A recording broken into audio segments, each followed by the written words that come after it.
Welcome to Leo entertainment. 50 సంవత్సరాల పైగా cinema ప్రయాణం, 75 పైగా సినిమా దర్శకత్వం. ముఖ్యంగా దాసరి గారి ప్రథమ శిష్యులుగా రేలంగి నరసింహారావు గారు ప్రసిద్ధి. మరి ఆయన గురించి నేను చెప్పడం కన్నా ఒక ఏవి ద్వారా మనం చూడటం బెటరు. నవ్వు ఒక శబ్దం కాదు, అదొక అనుభూతి, కళాకారులకు రసానుభూతి. అందుకే నవ్వంటే అందరికీ నవ్వే. అప్పుడప్పుడు గుర్తొచ్చి నవ్వించేదే సిసలైన హాస్యం. ఆ సిసలైన హాస్యానికి కేర్ ఆఫ్ అడ్రస్ కొందరే. అందులో రేలంగి అనే పదానికున్న స్థానమే వేరు. మనిషి కదలకుండా నవ్వించడం, వెండితెరపై మనుషుల్ని కదిలిస్తూ కవ్వించడం, ఆ ఇద్దరూ చేసింది అదే. కదలకుండా నవ్వించింది హాస్య నటుడు రేలంగి వెంకట్రామయ్య అయితే, కదిలిస్తూ నవ్వించింది హాస్య చిత్రాల దర్శకుడు రేలంగి నరసింహారావు. రేలంగి అనే ఇంటి పేరును ఇంటింటా మోగించిన ఘనకీర్తి వారికే సొంతం. అందరూ వారిద్దరూ తండ్రి కొడుకులు అనుకుంటారు, కానీ నిజానికి దూరపు బంధుత్వమే వారిద్దరి మధ్య ఉంది. ఇప్పుడు మనం ప్రధానంగా మాట్లాడుకోబోయేది రేలంగి నరసింహారావు గారి గురించి. ఆయన వయసు కన్నా ఆయన సినిమాల సంఖ్య ఎక్కువ. వయసు 72 అయితే సినిమాల సంఖ్య 75. 5 దశాబ్దాల సినిమా జీవితంలో ఇన్ని చిత్రాలు చేసిన ఘనత ఆయనది. ఊరు పాలకొల్లు. సినిమాల్లో కురిపించింది హాస్యపు జల్లు. తండ్రి వృత్తిరీత్యా డాక్టర్, ప్రవృత్తి కళాపిపాస. అందుకే నరసింహారావు చిన్నప్పుడే రంగస్థలం ఎక్కే అవకాశం కలిగింది. 14వ ఏటనే బ్రహ్మచారి నాటకంలో నటించారు. కాలేజ్లో చదువుతూ ఉండగా తన క్లాస్మేట్ అయిన కోడి రామకృష్ణతో కలిసి నాటకాలు వేసేవారు. ఆ తర్వాత కాలంలో ఇద్దరు దాసరి శిష్యులయ్యారు. డాక్టర్ చదవాలనుకున్నా చదువు వంటబట్టకపోవడంతో తండ్రి ఆయన్ను 1971లో సినిమా రంగంలోకి పంపించారు. బివి ప్రసాద్ గారి వద్ద అప్రెంటిస్గా మహ్మద్ బిన్ తుగ్లక్ సినిమాకు చేరారు. 1972లో కేఎస్ఆర్ దాస్ వద్ద అసిస్టెంట్ డైరెక్టర్గా, ఊరికి ఉపకారి సినిమాకి పనిచేశాక మకాం దాసరి వద్దకు చేరింది. దర్శకరత్న దాసరి నారాయణరావు ప్రథమ శిష్యుడిగా సినీరంగ ప్రవేశం చేసి మెగాఫోన్ చేతబట్టి తన చిత్రాల్లో హాస్యానికి పెద్దపీట వేసిన దర్శకుడాయన. పాలకొల్లులో శ్రీరంగ నాయకులు శివరామమ్మ దంపతులకు 1951 సెప్టెంబర్ 30న జన్మించిన రేలంగి నరసింహారావు 1980లో చందమామ సినిమాతో దర్శకుడిగా కెరీర్ ప్రారంభించారు. తెలుగు, కన్నడం, తమిళంలో కలిపి 75 చిత్రాలకు దర్శకత్వం వహించారు. దర్శకుడిగా చందమామ తొలి చిత్రం అయినా విడుదలైంది మాత్రం నేను మావిడ. అందులో చంద్రమోహన్ హీరో. ఏమండోయ్ శ్రీమతి గారు, ఇల్లంతా సందడి, ఎదురింటి మొగుడు పక్కింటి పెళ్ళాం, ఇద్దరి పిల్లాల ముద్దుల పోలీస్, పెళ్ళానికి ప్రేమలేఖ, ప్రియురాలికి శుభలేఖ లాంటి చిత్రాలెన్నో ఆయన దర్శకత్వంలో రూపొందాయి. ముఖ్యంగా టైటిల్లోనే ఆయన వైవిధ్యం కనిపించేది. చంద్రమోహన్, రాజేంద్ర ప్రసాద్లతో ఎక్కువ చిత్రాలు రూపొందించిన ఘనత కూడా ఆయనదే. బుల్లితెరతోనూ ఆయనకు బాంధవ్యం ఉంది. చందమామతో మొదలైన ఆయన సినిమాల ప్రస్థానం నిన్నటి ఓ అంటావా మావా ఓ అంటావా వరకు సాగింది. ఏవి చూశారు కదా. రేలంగి నరసింహారావు గారితో మాట్లాడి ఆయన సినిమా జీవిత విశేషాలు, ఆ జర్నీ గురించి మనం తెలుసుకుందాం. సార్ నమస్తే అండి. నమస్తే సుందర్ గారు, ఎలా ఉన్నారు? బాగున్నా సార్. Very nice. ఎందుకు ఎప్పటి నుంచి అడుగుతున్నా మిమ్మల్ని ఇంటర్వ్యూ. దేనికైనా టైం రావాలండి. ఎందుకంటే భగవంతుడు అక్కడ మనకి విధాత రాస్తాడు టోటల్గా. కరోనా అప్పటి నుంచి ఫోన్ చేస్తానే ఉన్నా, మీకు చేస్తానే ఉన్నారు. ఆ టైం రావాలి. టైం వచ్చే వరకు మనం ఏమీ చేయలేమండి. ఇప్పుడు మా నాన్నగారు నన్ను డాక్టర్ని చేయాలనుకున్నాడు. అదే విధాత డయ్యర్ రాశాడని తెలియదు ఆయనకండి. మా నాన్న డా అనుకున్నాడు. కానీ మీరు ఎందరికో యాక్టర్లను చేశారుగా మీరు. అది ఓకే కావచ్చు, అంటే విధాత నిర్ణయం మీద ఆధారపడి ఉంటుంది. సో ఈ రోజుకి రాశాడు మన ఇద్దరి కలయిక యూట్యూబ్ ఛానల్ ద్వారా. అది సార్ ఇప్పుడు ఈ సినిమా జీవితాన్ని చూస్తుంటే అనిపిస్తే మీకు ఇప్పుడు ఏమనిపిస్తూ ఉంటుంది? ఇంత జర్నీ ఇన్ని సినిమాలో చేసావంటే నేను చాలా అదృష్టవంతుడిని అనిపిస్తూ ఉంటుందండి నిజంగా కూడా.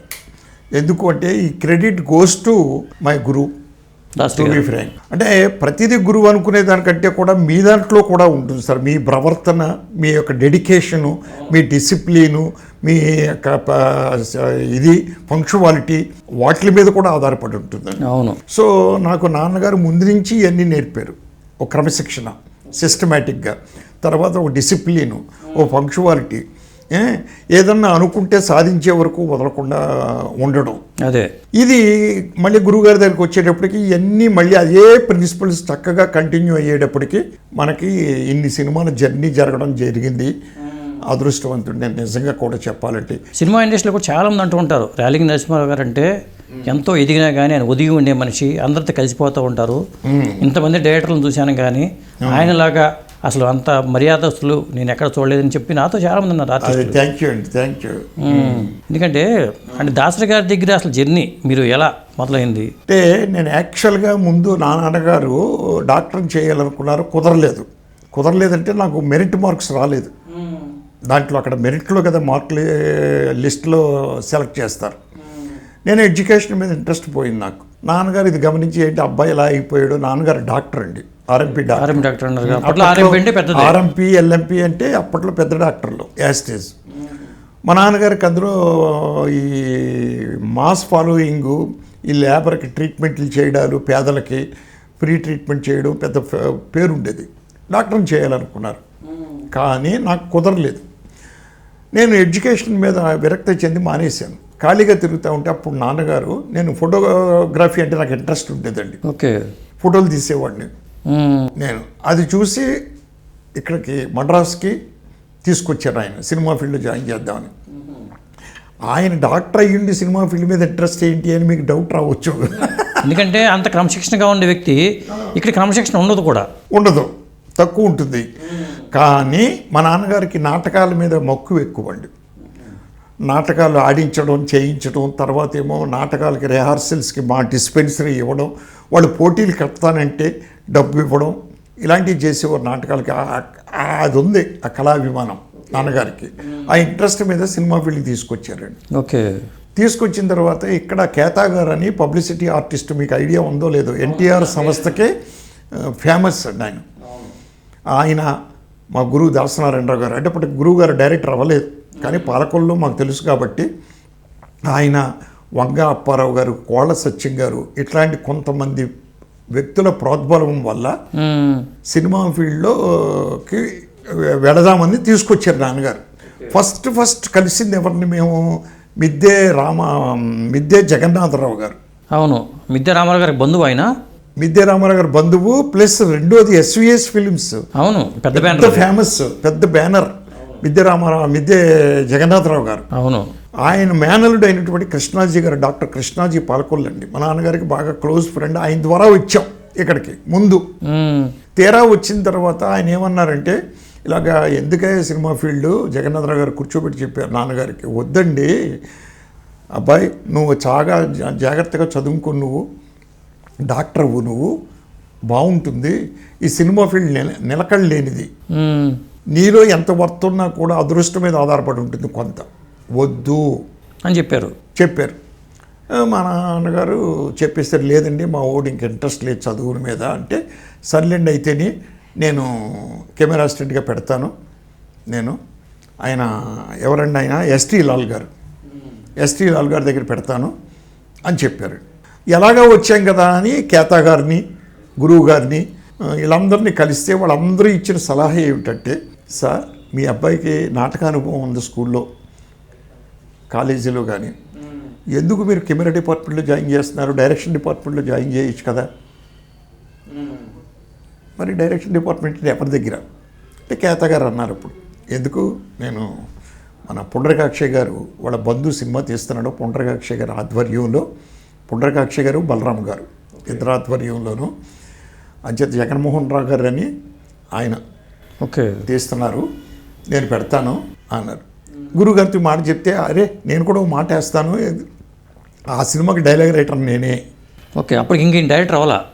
గురుగారు డైరెక్టర్ అవ్వలేదు, 1971 సార్ ఇది అన్నారు. వాళ్ళిద్దరూ అక్కడ చెప్పడం వల్ల పుండరీకాక్షయ్య గారి కంపెనీలో దాంట్లో నన్ను అప్రెంటిస్గా పెట్టారండి. మహమ్మద్ బిన్ తుగ్లక్, మన నాగభూషణం కృష్ణరాజు గారు, మన బివి ప్రసాద్ గారు డైరెక్టరు, సాగర్ బండి నరసింహారావు గారు అని చనిపోయాడు, బండ్రెడ్డి నరసింహారావు గారు నందనరావు గారి బావమరిది. ఓకే, ఆయన అసోసియేట్.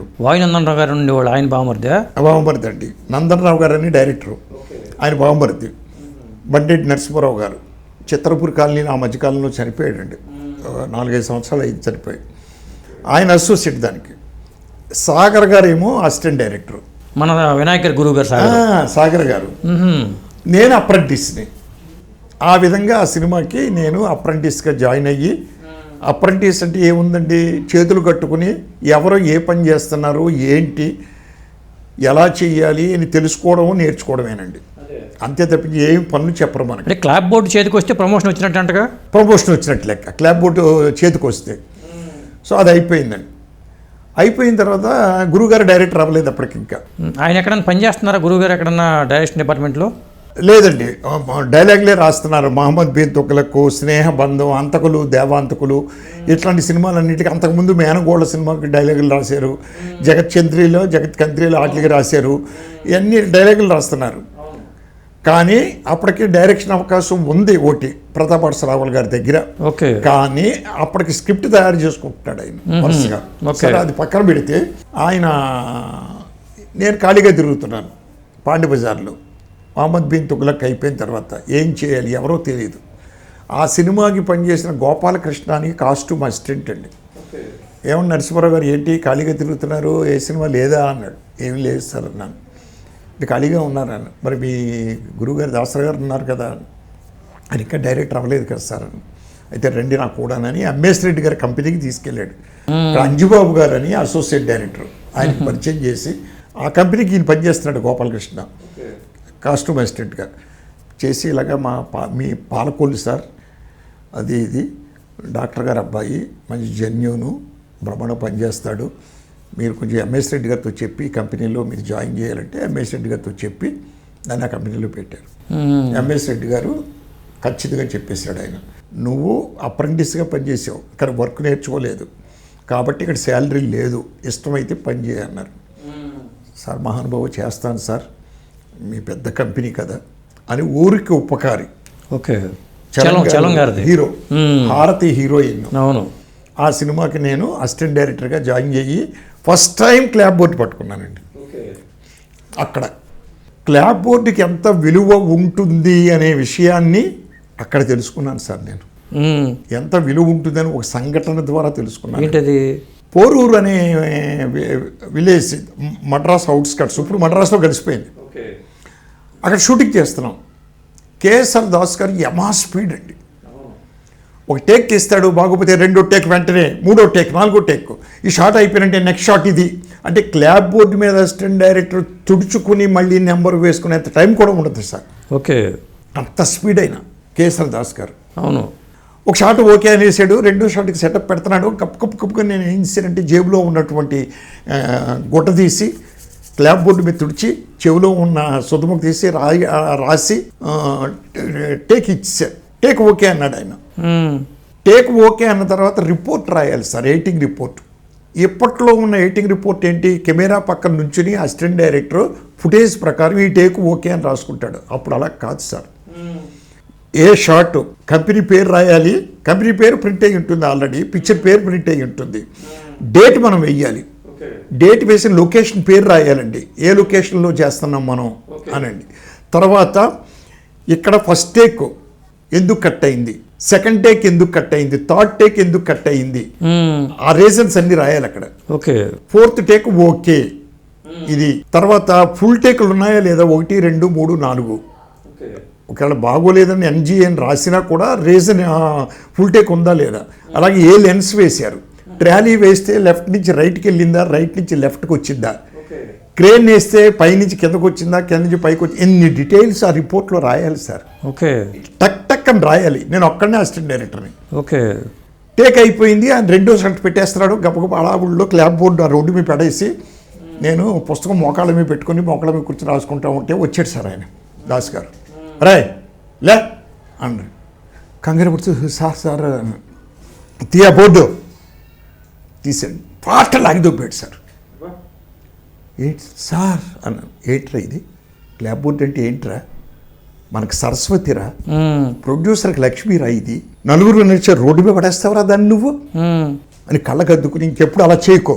అది కాదు సార్, ఇక్కడ రాసుకోవడానికి రాసుకోవడానికి ఏమైంది, క్లాప్ బోర్డు అక్కడ పెట్టి దాని మీద పుస్తకం పెట్టి రాసుకో.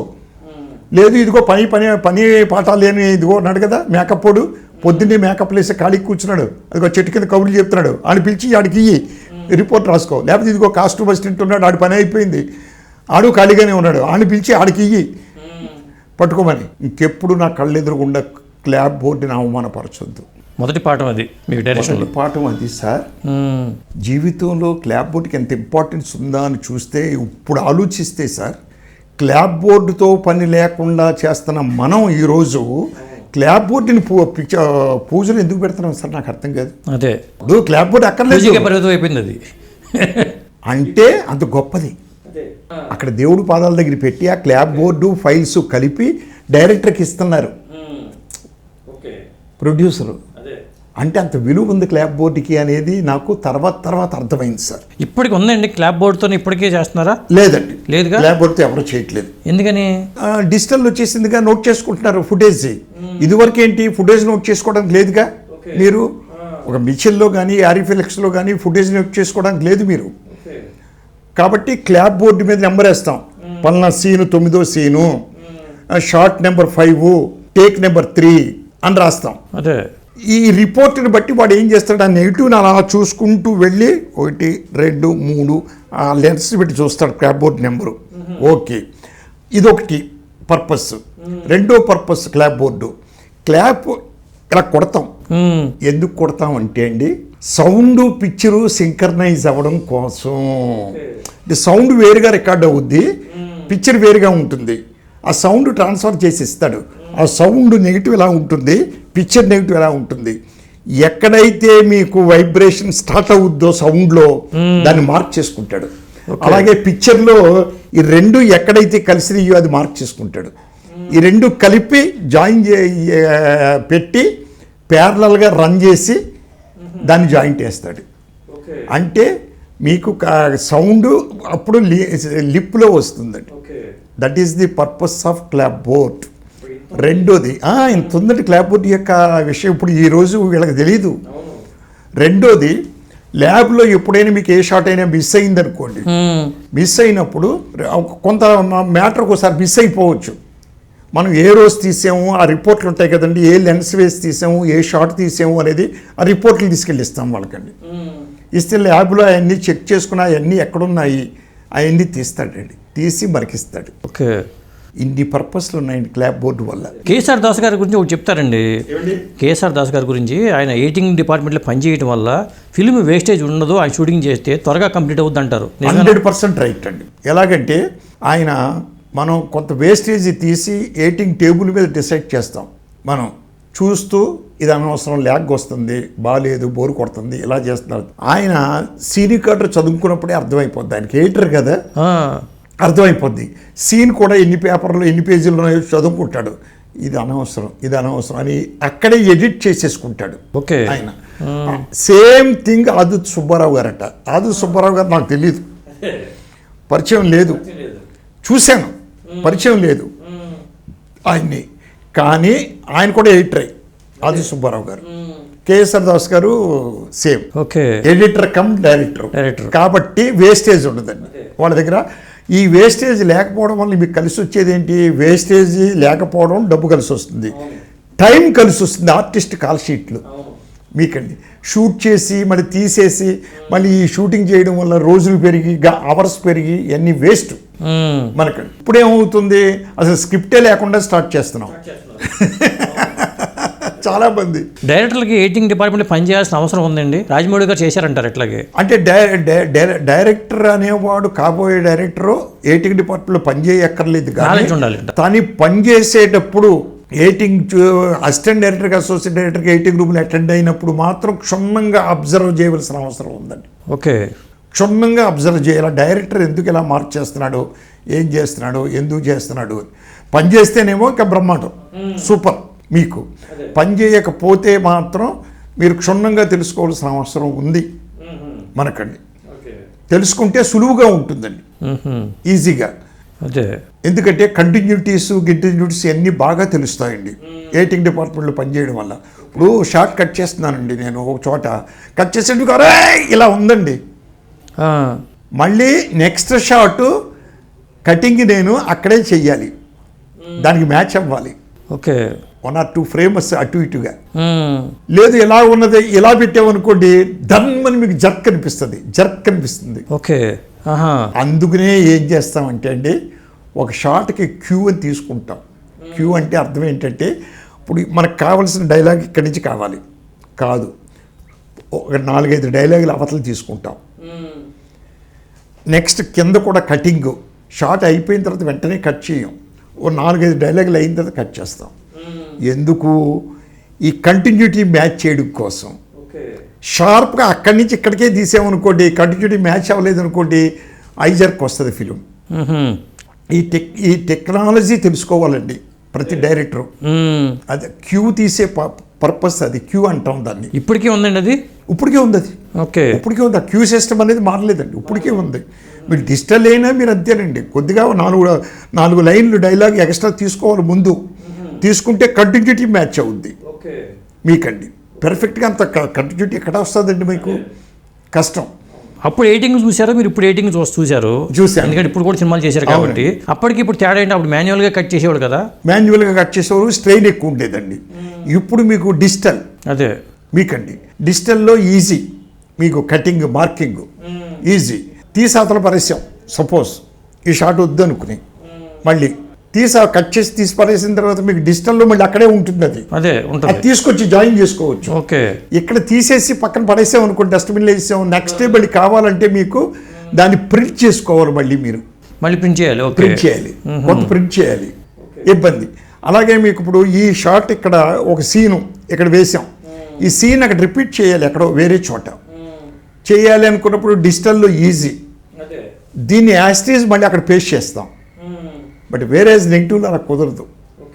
నెగిటివ్లో మళ్ళీ ప్రింట్ చేయాలి, ప్రింట్ చేసిన తర్వాతే అక్కడ జాయిన్ చేస్తాం, ఆ అడ్వాంటేజ్ ఉందండి. ఏది ఇప్పుడు మరి డైరెక్టర్లు కూడా ఎడిటింగ్ డిపార్ట్మెంట్ కూర్చొని చేసేవాళ్ళు అండి? చేసేవారు, కూర్చొని చేసేవారు, డెఫినెట్గా కూర్చొని చేసేవారు. ఎడిటింగ్, ఫైనల్ ఎడిటింగ్ అంటే మామూలు రఫ్ ఎడిటింగ్ అంతానేమో అసోసియేట్లు చేసేస్తారు టోటల్గా స్క్రిప్ట్ పెట్టుకుని. తర్వాత ఫైనల్ ఎడిటింగ్కి వచ్చినప్పుడు డైరెక్టర్ వస్తాడు, ఫైనల్ ఎడిటింగ్ చేసి ఆర్ఆర్ ప్రింట్ తీస్తాం. ఆర్ఆర్ ప్రింట్ అంటే అర్థం ఏంటంటే రీ రికార్డింగ్కి ఇచ్చే ప్రింట్. ఓకే, రీ రికార్డింగ్కి ఇస్తున్న ప్రింట్ని ఆర్ఆర్ అంటాం, దాన్నే ఇస్తాం. అప్పుడు మాన్యువల్గా చేసినా కానీ తక్కువ రోజుల్లో షూటింగ్ చేసి సినిమా ముందుకు వచ్చేది ప్రేక్షకులకి. అవునండి. ఇప్పుడు అంత టెక్నాలజీ మారినా కానీ చాలా డిలే అయిపోతుంది. సినిమా రిలీజ్ అవ్వడానికి 6 నెలలు, 7 నెలలు, 8 నెలలు, సంవత్సరాల తరబడి పడుతుంది. ఎందుకనండి ఇది? అవగాహన లేక. రెండోది ఏంటంటే వర్కింగ్ టైం తగ్గిపోయిందండి.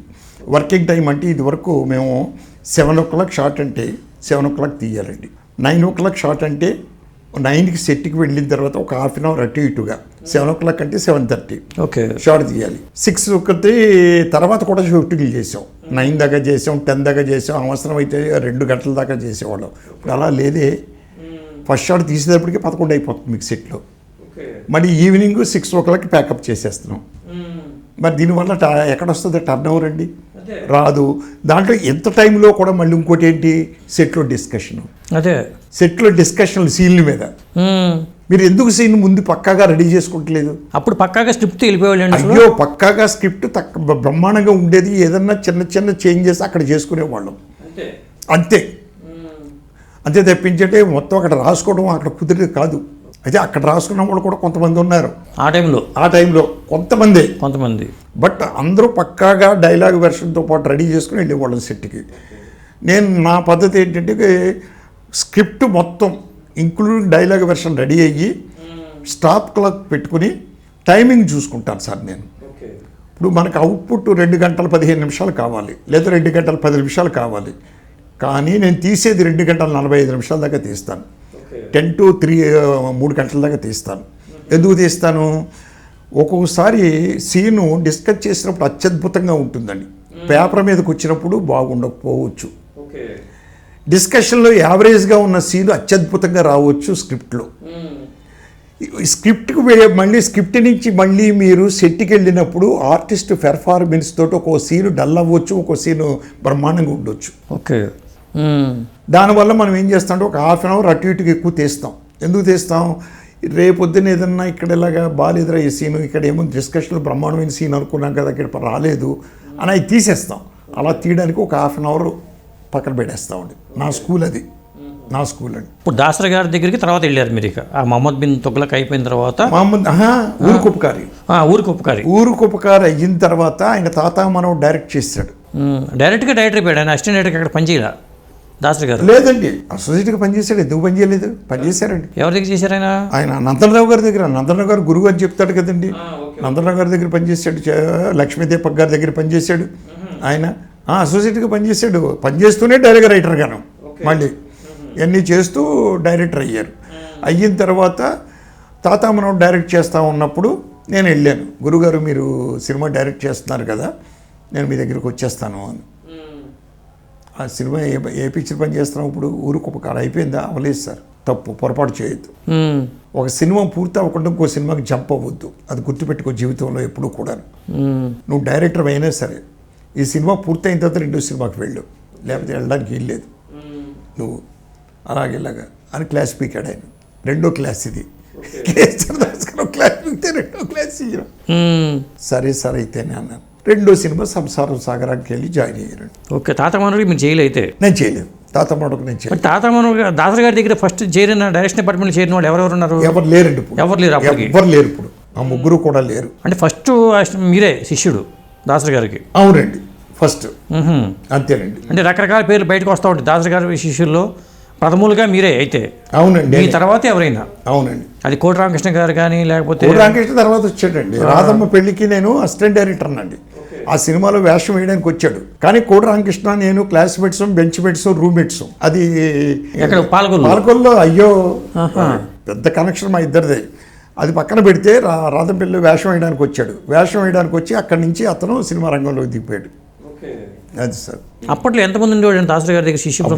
చాలా 4 యూనిట్లు, ఎంతమంది 5 యూనిట్లో ఉండేవాళ్ళు సార్. చాలా మంది పనిచేసేవాడి. అదే పెద్ద టీం అంటారు దాసరి గారి టీం అండి, పెద్ద టీము, పెద్ద టీం. ఇంకోటి ఏంటంటే డైరెక్టర్కి రైటింగ్ స్కిల్ కూడా చాలా అవసరం. కాబట్టి అవసరం కాదండి, మస్ట్ కదా, మస్ట్. లేకపోతే డైరెక్టర్ ఏంటంటాడు, ఒక కథని ఆలోచించగలిగే శక్తి ఉండాలి, ఒక సీన్ని ఆలోచించగలిగే శక్తి ఉండాలి. ఒక రైటర్ రాసినటువంటి సీన్ని ఒకవేళ ఇలా కాకపోతే ఎలాగా అని చెప్పగలిగే కెపాసిటీ ఉండాలి. మస్ట్. ఇండైరెక్ట్గా అతను రైటర్ అయ్యి ఉండాలి. మరి మీరు ఫస్ట్ సినిమా నుంచి రైటర్గా ఉన్నారా? నేను ఫస్ట్ సినిమా నుంచి నేను లేనండి. రెండో సినిమాకి అవండో శ్రీమతి గారికి కథ నాదే. నేను కాశీ విశ్వనాథ్ గారికి కథ అనుకుని నేను ఆయనతో చెప్పాను. చెప్తే ఆయన ట్రీట్మెంట్ రాశారు టోటల్గా. యావండో శ్రీమతి గారు ఇద్దరం కలిసి కూర్చొని ఆ కథని పాలిష్ చేసి స్క్రీన్ ప్లే రాసుకుంటూ వెళ్ళాం. యావండో శ్రీమతి గారు. అలాగండి. మీ ఫస్ట్ సినిమా ఛాన్స్ ఎవరు ఇచ్చారు? గురువు గారండి. ఎలాగంటే చందమామకి. ఎలాగంటే మీకు సర్కస్ రాముడు అనే సినిమా చేసిన కోవై చెలియన్ గారు, ఎన్టీ రామారావు గారి సినిమా. ఎన్టీ రామారావు గారి సినిమా అదే లాస్ట్ సినిమా నాకు కో డైరెక్టర్గా. ఓకే. చేసిన తర్వాత అదే ప్రొడ్యూసరు గురువు గారి దగ్గరికి రెండో సినిమా చేయమని వచ్చాడు. వస్తే నాకు ఖాళీ లేదు, చాలా బిజీగా ఉన్నాను, అంచేత పని చేయండి, నరసింహరావుని పెట్టుకోండి అంటే బిజినెస్ అయ్యి ప్రాబ్లం కదా సార్ అన్నాడు. ఎందుకు? బిజినెస్ నేను చూసి పెడతాను, రిలీజ్ నేను చేసి పెడతాను అని చెప్పి మా గురువుగారి శిష్యులైనటువంటి మురళీమోహన్ గారు, మోహన్ బాబు వాళ్ళని హీరోలుగా పెట్టి ఆయన గురువు గారిని నాకు స్క్రీన్ ప్లేకి పెట్టి పాలుగు పద్మరాజు గారిని సినిమా చేసాం చందమామ అనేది. అయితే నా దురదృష్టం ఏంటంటే ఆ సినిమా చందమామ రెడీ అయిపోయిన తర్వాత పూర్ణ కామరాజు గారికి మా ప్రొడ్యూసర్ గారికి ఏదో చిన్న మిస్అండర్స్టాండింగ్ గ్యాప్ ఏర్పడిందండి. ఆ గ్యాప్ ఏర్పడడంలో సినిమా రిలీజ్ ఆగిందండి. ఓకే. ఎలాంటి సబ్జెక్ట్ అది? చందమామ అనేది సెంటిమెంటల్ సబ్జెక్ట్ అండి. సెంటిమెంటు, ట్రాజడీ, అత్యద్భుత సెంటిమెంట్. గురువుగారి స్కూల్ అండి. గురుగారి స్కూల్ అది? గురుగారి స్కూల్, దాసరి గారి స్కూల్, కామెడీ స్కూల్ కాదు. తర్వాత ఇంక నేను ఖాళీగా ఉంటానని చెప్పి డిప్రెషన్లోకి వెళ్ళిపోతాడు నరసింహారావు అని చెప్పి నన్ను ఎంగేజ్ చేసి కూడా ఆయన షూటింగ్కి తీసుకెళ్ళి కూడా నన్ను వితౌట్ క్రెడిట్ కార్డు నన్ను ఎంగేజ్ చేసి కూడా. ఇప్పుడు ఎన్టీ రామారావు గారితో మీరు ఫస్ట్ అంతకుముందు పరిచయం ఉందా? సర్కస్ రాముళ్ళని చూడటమేనా ఆయన్ని? లేదండి, నేను మనుషులంతా ఓటే సెట్ మీద చూశాను ఆయన్ని. సెట్ మీద పరిచయం లేదు, మనుషులంతా ఓటే సెట్ మీద చూశాను. తర్వాత మళ్ళీ సర్కస్ రాముడు అంటే వెళ్ళి మాట్లాడటంగానే జరిగింది. అసలు సర్కస్ రాముల్లో జరిగింది సార్. సర్కస్ రాముల్లో ఎలా జరిగిందంటే నేను వెళ్ళి డైరెక్ట్గా మాట్లాడేవాడిని కాదు. సర్కస్ రాముడు జరుగుతూ ఉన్నప్పుడు గురువు గారు సొంత బ్యానర్ మీద శివరంజని అనే సినిమా తీశాడు ఆయన, తారక ప్రభు ఫిలిమ్స్. ఆ బ్యానర్ మీద నా శిష్యులకు అవకాశం ఇస్తున్నాను, ఫస్ట్ దుర్గా నాగేశ్వరరావు గారు, రేలంగి నరసింహారావు గారికి ఇస్తున్నాను అని సర్కస్ రాముడు షూటింగ్ జరుగుతూ ఉన్నప్పుడు పేపర్లో అనౌన్స్ చేసాడండి. అనౌన్స్ చేసినప్పుడు మేము మా అక్కడ షూటింగ్లో ఉన్నాం. ఎక్కడ బెంగళూరులో, బెంగళూరు ప్యాలెస్లో షూటింగ్ చేస్తున్నాం. అక్కడ ఉన్నాం. రామారావు గారు పొద్దున్నే పేపర్లో న్యూస్ చూశారు. తెలుగు పేపర్ తెప్పించుకుంటున్నారు ఆయన. ఓకే. షూటింగ్కి వచ్చేసారు. దుర్గా నాగేశ్వర గారిని పిలిచి నాగేశ్వర గారు కంగ్రాట్స్ గురువు గారు మీకు అవకాశం ఇచ్చారు. సరే నన్ను తర్వాత పిలిచాడు ఆయన. ర్యాలింగ్ గారు ఎక్కడ రమ్మను అన్నారండి. రమ్మనండి అన్నాడు. అందరికి నేను ఫైల్స్ ఏది సర్దుతున్నాను. గబగబా నన్ను పిలిచారండి. పిలిచి గురుగారు పిలుస్తున్నారు దుర్గా నాగేశ్వర గారు, రామారావు గారు పిలుస్తున్నారు. దుర్గా నాగేశ్వర గారు కో డైరెక్టర్, దానికి నేను one of the co director. Okay. నన్ను పిలుస్తారు. నేను అసలు నాకు దడా ఉరుకు వచ్చేసింది. రామారావు గారు పిలుస్తున్నారంటే తప్పేదన్నా చేస్తే అని పిలుస్తాడు ఆయన, లేకపోతే నన్ను ఎందుకు పిలుస్తాడు ఆయన అని. సరే ఏంటి సార్ అన్నాను వెళ్ళి.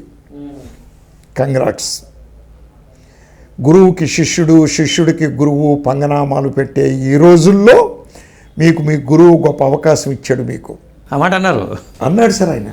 స్వయంగా ఇచ్చారు.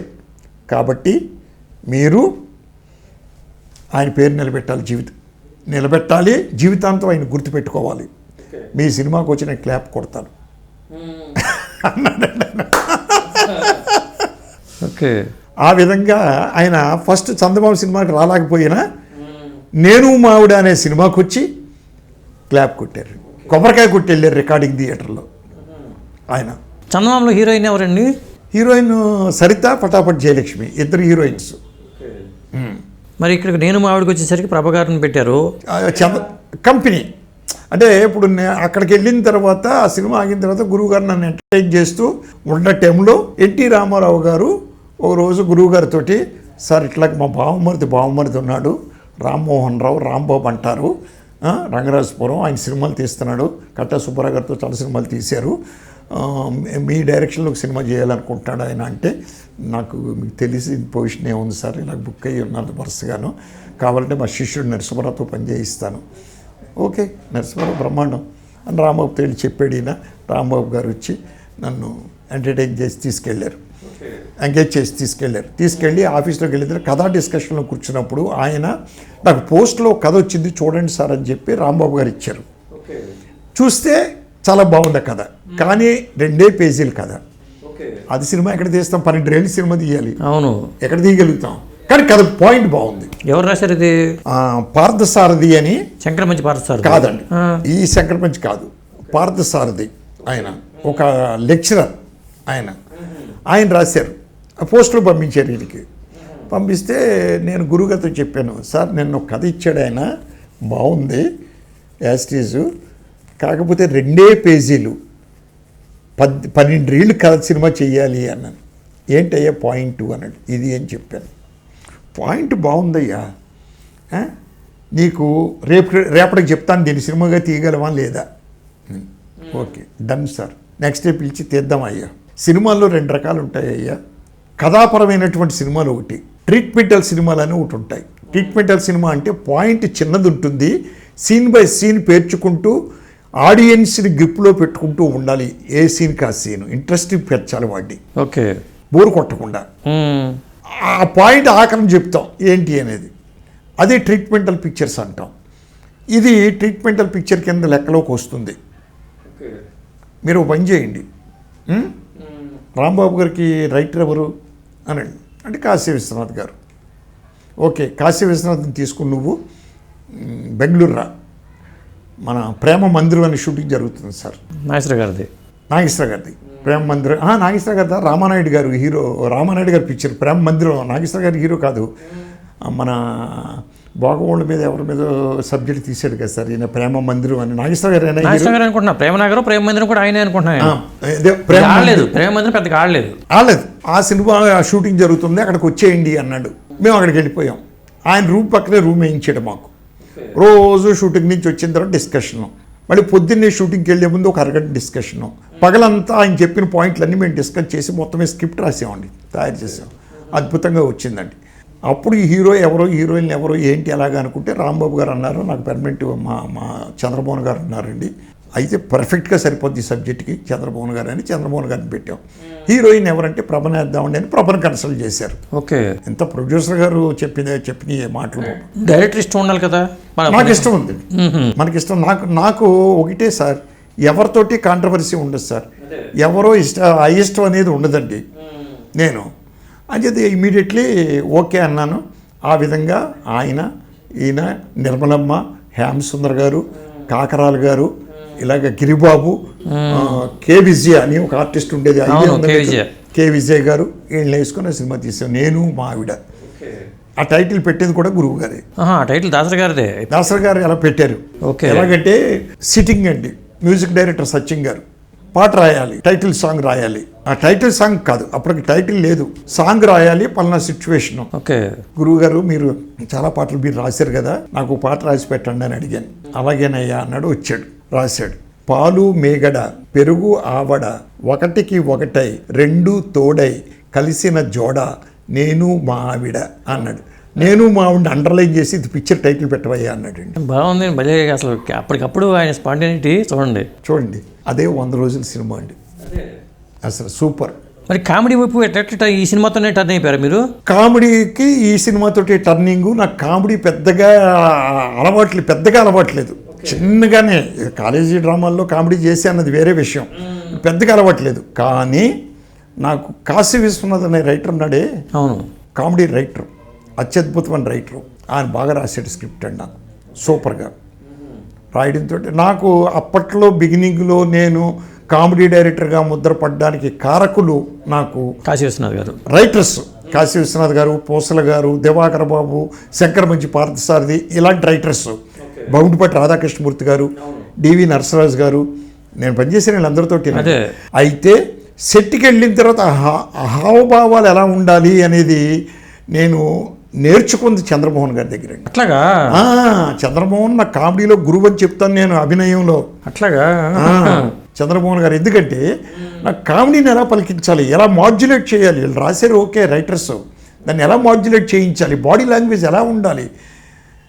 ఆ చంద్రమోహన్ గారిని చూసి నేను గొప్ప ఎన్ని నేర్చుకున్నాను. వరుసగా చంద్రమోహన్ గారితో 3 సినిమాలు అండి, కంటిన్యూస్గా వరుసగా. 3 ఏంటండి, వరుసగా చాలా సినిమాలు చేశాను. బట్ మధ్యలో వరుసగా చేసిన 3 సినిమాలు. దాంతో కామెడీ పట్టు దొరికేసింది నాకు టోటల్గా. ఓకే. దాంతో కామెడీ ముద్ర పడిపోయింది. సో ఆ విధంగా కామెడీ అబ్బిందండి నాకు, ఈ రైటర్స్ వల్ల, కామెడీ ఆర్టిస్టుల వల్ల. ఇంకోటి, మీరు దివాకర్ బాబు గారిని శంకర మంచి పార్థసారథిగా మీరే తీసుకొచ్చారంటారు, ఎలా జరిగిందండి అది? ఒకసారి పోసల గారు సబ్జెక్ట్ డిస్కషన్లో కూర్చున్నప్పుడు తెల్ల గులాబీలు అనే సినిమా, మన ఆర్ఎస్ రాజు గారు లేరు, సీతారామరాజు, ఆయన సినిమా, తులసి కుమారు, వాళ్ళిద్దరూ కలిసి సినిమా తీస్తున్నారు. కన్నతల్లి చేశారు ఆయన, కన్నతల్లి సినిమా. ఆయన వాళ్ళ పార్ట్నర్ తులసి కుమార్ గారు, వాళ్ళిద్దరూ కలిపి సినిమా చేస్తూ తెల్ల గులాబీలను ఒక మంచి సబ్జెక్ట్ ఎన్నుకున్నారు వాళ్ళే. నాకు వినిపించారు, ఒక చేద్దామండి అన్నాను. అది ఇప్పుడు తీయవలసిన సినిమా సార్, నవ్వే డేస్ తీస్తే సూపర్ హిట్ అవుతుందండి. లవ్ సబ్జెక్ట్ అండి, అత్యద్భుతమైనటువంటి love subject, sacrificing love subject. ఆ సినిమా డిస్కషన్లో పూసల గారు ఓ రోజు చెప్పాడు నాకు, ఏమండి దివాకర్ బాబు రైటర్ ఉన్నాడు, అతని దగ్గర కథ ఉంది, విజయవాడలో పనిచేస్తున్నాడు, కరూరు వైశ్య బ్యాంకులో, ఆ సబ్జెక్ట్ అయితే మీకు బాగుంటుంది సార్ అన్నాడు. సరే సార్ నాకు ఫోన్ నెంబర్ ఇవ్వండి. అతని ఫోన్ నెంబర్ నాకు తెలియదండి, అప్పుడు ల్యాండ్ నెంబర్సే తెలీదు, but Karur Vysya bank phone చేయండి, వెళ్ళి చేస్తే మీకు దొరికేస్తుంది అన్నారు. నేను విజయవాడ వెళ్ళినప్పుడు, తర్వాత ఎప్పుడో విజయవాడ వెళ్ళినప్పుడు Karur Vysya bank main head ఆఫీస్కి ఫోన్ చేసి, సార్ ఇట్లాగా నాకు దివాకర్ బాబు గారు అని మీ బ్యాంకులో పనిచేస్తున్నారట. ఆయన పాపులర్, ఎందుకంటే స్టేజ్ రైటర్గా పాపులర్. అవును, నాటికలు, కుందేటి కొమ్ము, ఏదో నాటిక, కుందేటి కొమ్ము, ఇట్లాంటి చాలా ఉన్నాయి. అవును. సో బ్యాంక్ వాళ్ళు అందరికీ తెలుసు, అన్ని బ్రాంచీలకి. పలానా చోట ఉన్నారు, ఇదిగో ఫోన్ నెంబర్ ఇది, వాళ్ళ బ్యాంక్ది ఇచ్చారు. నేను ఫోన్ చేశాను, ఇలాగ ఎవరు మాట్లాడి, నేను రాలంగి నరసింహారావుని. ఏం సార్ అన్నాడు. ఏమీ లేదు, ఇలాగ మీరు ఈవినింగ్ ఒకసారి నన్ను మీట్ అవ్వాలి. మీరు ఎప్పుడు మీట్ అవ్వగలరు మీ బ్యాంక్ అయిన తర్వాత? వస్తాను సార్. లాడ్జికి వచ్చాడు, జగపతి ఇంటర్నేషనల్ విజయవాడ. మీ దగ్గర ఏదో కామెడీ సబ్జెక్ట్ ఉందంటే చెప్పండి సార్ ఒకసారి అన్నాడు. నాకు చెప్పడం రాదు సార్, అలవాట్లేదు, అది ఇది. అందులో మీకు సినిమాటిక్గా చెప్పాలి, నాకు ఆ వల్ల కాదు. అయితే ఒక పని చేయండి, మీరు నాకు రేపటి నుంచి ఎన్ని రోజుల లోపల వీలు పడుతుందో అన్ని రోజుల లోపల 100 సీన్లు మీరేమైతే అనుకుంటారో, డైలాగ్ వెర్షన్ కాదు, కంటెంట్ ఆఫ్ ది సీన్ రాసి పంపించండి. లింకులు వద్దు, లింకులన్నీ మేము తర్వాత చూసుకుంటాం. ఓకే, అలాగే సార్ అన్నాడు. వారం రోజుల్లో పంపించాడు. ఈ లోపల నేను కెమెరామెన్ వెంకటరత్నం గారు, భౌంపాటి రాధాకృష్ణమూర్తి గారు సబ్జెక్ట్ డిస్కషన్లో కూర్చున్నాం. వెంకటరత్నం గారి సినిమా తీయాలని. ఒకరోజు ఆఫీస్కి వెళ్తూ ఉండగా పోస్ట్లో ఈ కథ వచ్చింది. చదువుకుంటూ కారులో వెళ్ళాను నేను. వెంకటరత్నం గారు ఆఫీస్కి వెళ్ళిన తర్వాత భౌంపాటి రాధాకృష్ణమూర్తి గారు అడిగారు, ఏంటి సార్ చేతిలో పేపర్లో అన్నాడు. ఏమైనా కొత్త కథ ఏమైనా రాశారా మీరు అన్నాడు. నేను ఎక్కడ రాస్తాను సార్, నేను రాయలేదు, ఓ రైటర్ పంపించాడు కథ విజయవాడ నుంచి. ఎలా ఉంది? బాగుంది సార్. అయితే పక్క రూమ్లో కూర్చొని చదవండి మీరు, ముందు వెళ్ళి మన డిస్కషన్ తర్వాత అన్నాడు. చదివేశాను. ఎలా ఉంది నరసింహ? చాలా బాగుందండి. పాయింట్ ఏంటి చెప్పండి అన్నాడు. పాయింట్ చెప్పాను. ఆ సీన్ పేపర్లు నాకు ఇవ్వండి అన్నాడు. పట్టుకెళ్ళాడు. రాత్రి చదివాడు. తెల్లారి పొద్దున్న వచ్చి వెంకటరత్న గారితో చెప్పాడు, వద్దు, కొత్త కథ వద్దు, మనకి ఈ కథే తీద్దాం మనం. ఆ రైటర్ని పిలిచి మీరు డీటెయిల్గా రాయించేసుకోండి కథని, then we sit for dialogue version. Okay అన్నాడు. సార్ ఆయన పిలిచాం, వెంకటరత్న గారు పిలిపించారు. మద్రాసు బృందావనం టైటిల్ కూడా పెట్టిందా దానికి, కథకి? టైటిల్ పెట్టలేదండి అప్పటికి. పెట్టారు. ఆ తర్వాత ఆయన వారం రోజులు కూర్చొని రాసి ఇచ్చేసారు. ఆయన ఏం చేశాడు, డైలాగ్ వెర్షన్తో పాటు రాసి ఇచ్చేసాడు. ఎవరు? మన దివాకర్ బాబు గారు. డీటెయిల్డ్గా ఉండాలని చెప్పాం మేము. బాగుపాటి గారు చదివారు. చదివి వెంకటరత్న గారు సలహా ఇస్తాను, మీరేమనుకోవద్దు, మనం నెక్స్ట్ పిక్చర్ చేద్దాం, ఇది చాలా బాగుంది, డైలాగ్ వెర్షన్ కూడా చాలా బాగా రాశాడు, అంచేత ఇతను కంటిన్యూ చేయండి మీరు రైటర్గా. ఓకే అన్నాడు బాగుపాటి రాధాకృష్ణమూర్తి. పూసల గారు అక్కడ, ఇక్కడ బాగుపాటి రాధాకృష్ణమూర్తి గారు. అవును. ఓకే అని దివాకర్ బాబుని పిలిపించి అన్నీ చేసుకుని ప్రొసీడ్ అయిపోయాం. తీరా చేస్తే అన్ని ఏర్పాట్లు చేసిన తర్వాత మన వెంకటరత్న గారు ఆ సినిమా డ్రాప్ చేశారు. అప్పటికే 2 సాంగులు రికార్డ్ చేశాం. ఆయన డ్రాప్ చేశాడు. తర్వాత ఎస్విఎస్ సోల్డ్ ఆ సినిమాని తీసుకొని పివిఎస్ ఫిలిమ్స్ అని పేరు పెట్టుకున్నారు అప్పటికే. ఆ ఫిలిం మీద ఈ సినిమా తీస్తున్నాం. పెట్టుకుని దానికి ఏదో టైటిల్ పెట్టాం, కొంటే ఏదో సంథింగ్ పెడితే నారాయణ రెడ్డి గారు వాళ్ళకి బాగా కావాల్సిన వ్యక్తి, సీనారే గారు. ఎక్కడికి వచ్చినా మధ్యాహ్నం పూట భోజనానికి ఆడికి వెళ్తాడు. మద్రాసులో ఉన్నన్నాళ్ళు మిద్దే రామారావు గారు, జగన్నాథరావు గారి ఆఫీస్కి, వాళ్ళ ఇంట్లోనే భోజనం, వాళ్ళ పిల్లలతో వాళ్ళు వెళ్తాను. ఓకే. ఆయన ఇది విని డైరెక్టర్ ఎక్కడ అని అడిగాడు. నేను వెళ్ళాను. నేను నా పరిచయమే కదా గురువుగారి దగ్గర, పేడపట్టు తిరిగివ్వండి. నేను గురుగారి దగ్గర, నరసింహరావు సమాసాల ప్రకారం చూస్తే మీరు పెట్టిన టైటిల్ కరెక్ట్ కాదు, మరి ఏం పెడితే బాగుంటుంది సార్ అన్నాం. అప్పుడు సగం వరడు తీసేసి ఏదో కొంటే అని ఏదో పెట్టామండి మేము. కొంటే కాపురం జాయిన్ చేశాడు ఆయన, లేదా కాపురం ఉంచి కొంటే జాయిన్ చేశాడు. ఏదో మొత్తం మీద కొంటే కాపురం అని ఆయన సజెస్ట్ చేశాడు దివాకర్ బాబుని నన్ను కూర్చోబెట్టి. ఆ విధంగా పిక్చర్ వచ్చింది. సూపర్ హిట్ అయింది సార్. ఆఖరికి ఆ సినిమా షీల్డ్స్ అన్నీ మేము చిరంజీవి గారి ద్వారా తీసుకున్నామండి. ఓకే. మరి శంకర పంచ్ గారి విషయం? శంకర పంచ్ గారిది ఏం జరిగిందంటే, జంజాల గారు విజయవాడలో సుత్తి వీరభద్ర గారు చనిపోయిన తర్వాత ఆయన జ్ఞాపకార్థం నాటకాల పోటీలు పెట్టాడు సార్, నాటిక పోటీలు. ఓ రోజు నాకు ఫోన్ చేసి మద్రాసులో, నరసింహారావు గారు పలానా 3 రోజులు మీ కార్యక్రమం ఏంటి సార్ అన్నాడు. స్టోరీ డిస్కషన్ సార్ అన్నాను. ఆయన్ని క్యాన్సిల్ చేసుకోండి, మీరు 3 రోజులు విజయవాడలో ఉండాలి. 3 రోజులు అని చెప్పకుండా ఇలాగ వీరభద్రరావు గారు నాటిక పోటీలు చేస్తున్నాము, మీరు రావాలి. అలాగే సార్ ఏ రోజు చెప్పండి వస్తాను. ఏ రోజు ఏంటి, 3 రోజులు మీరు ఉండాలి అక్కడ, క్వశ్చనే లేదు, మన కమెడియన్స్ అందరూ అక్కడ ఉండాలి 3 రోజులు అన్నాడు జంజాల్ గారు. అలాగే సార్ అన్నారు. 3 రోజులు అక్కడ ఉన్నాం. ఆ పోటీలో నాటిక చూశారు సార్, పూజకు వేళాయరా అని నాటిక. చాలా బాగుంది, నచ్చింది నాకు. అంటే పూజా మండపంలో ఒక వ్యక్తిని కూర్చోబెట్టి పలానా టైంలో భాద్రపద సో టైంలో అలాగలాగా టైంలో ఇన్ని గంటలకి పూజ చేస్తే వచ్చే జన్మలో మంచి మొగుడు వస్తాడట. ఇది ఈ మొగుడు కూర్చోబెట్టి నాకు బాగా నచ్చింది. కామెడీగా బాగుంది ఈ నాటకాన్ని. ఎవరు రాశారు? శంకర పంచ్ పార్థసారథి, హైదరాబాద్. సరే ఓకే. మేము 2 పిల్లల ముద్ర పోలే సిట్టింగ్ కూర్చున్నాం. ఇప్పుడే స్టోరీ ఆ కథ నాదే కాశీ విశ్వనాథ్ గారికి ఇచ్చాను. కాశీ విశ్వనాథ్ గారు ఆయన దగ్గర ఉన్న కథను ఇంకోటి కలిపి ఇద్దరం కలిపి చేసాం ఆ కథని. ఇది నచ్చి నాకు మాకు కాశీ గారితో చెప్పి మన ఆచండ గోపీనాథ్ గారిని పిలిచి గోపి గారు హైదరాబాద్ వెళ్ళి ఆ రైటర్తో మాట్లాడి డబ్బు ఇచ్చి ఆ రైట్స్ రాయించుకురండి, కానీ క్రెడిట్ కార్డు వెయ్యం, ఎందుకంటే ఇక్కడ సీనియర్ రైటరు ఈయన, వద్దు వెయ్యం అని. సరే అండి చక్రవర్తి గారు అన్నారు, అవి డబ్బు ఏం అక్కర్లేదు తీసుకోమని నరసింహారావు గారిని చేసుకోమన్నాడు. అది వద్దు అలాగని ఏదో 2000 తృణోపనం అని ఇచ్చి రైట్స్ రాయించుకుని క్రెడిట్ కార్డు లేకపోయినా పర్లేదులేండి, పెద్ద డైరెక్టర్ చేస్తున్నారంటే నాకు ఆనందమే కదా అని ఇచ్చారు.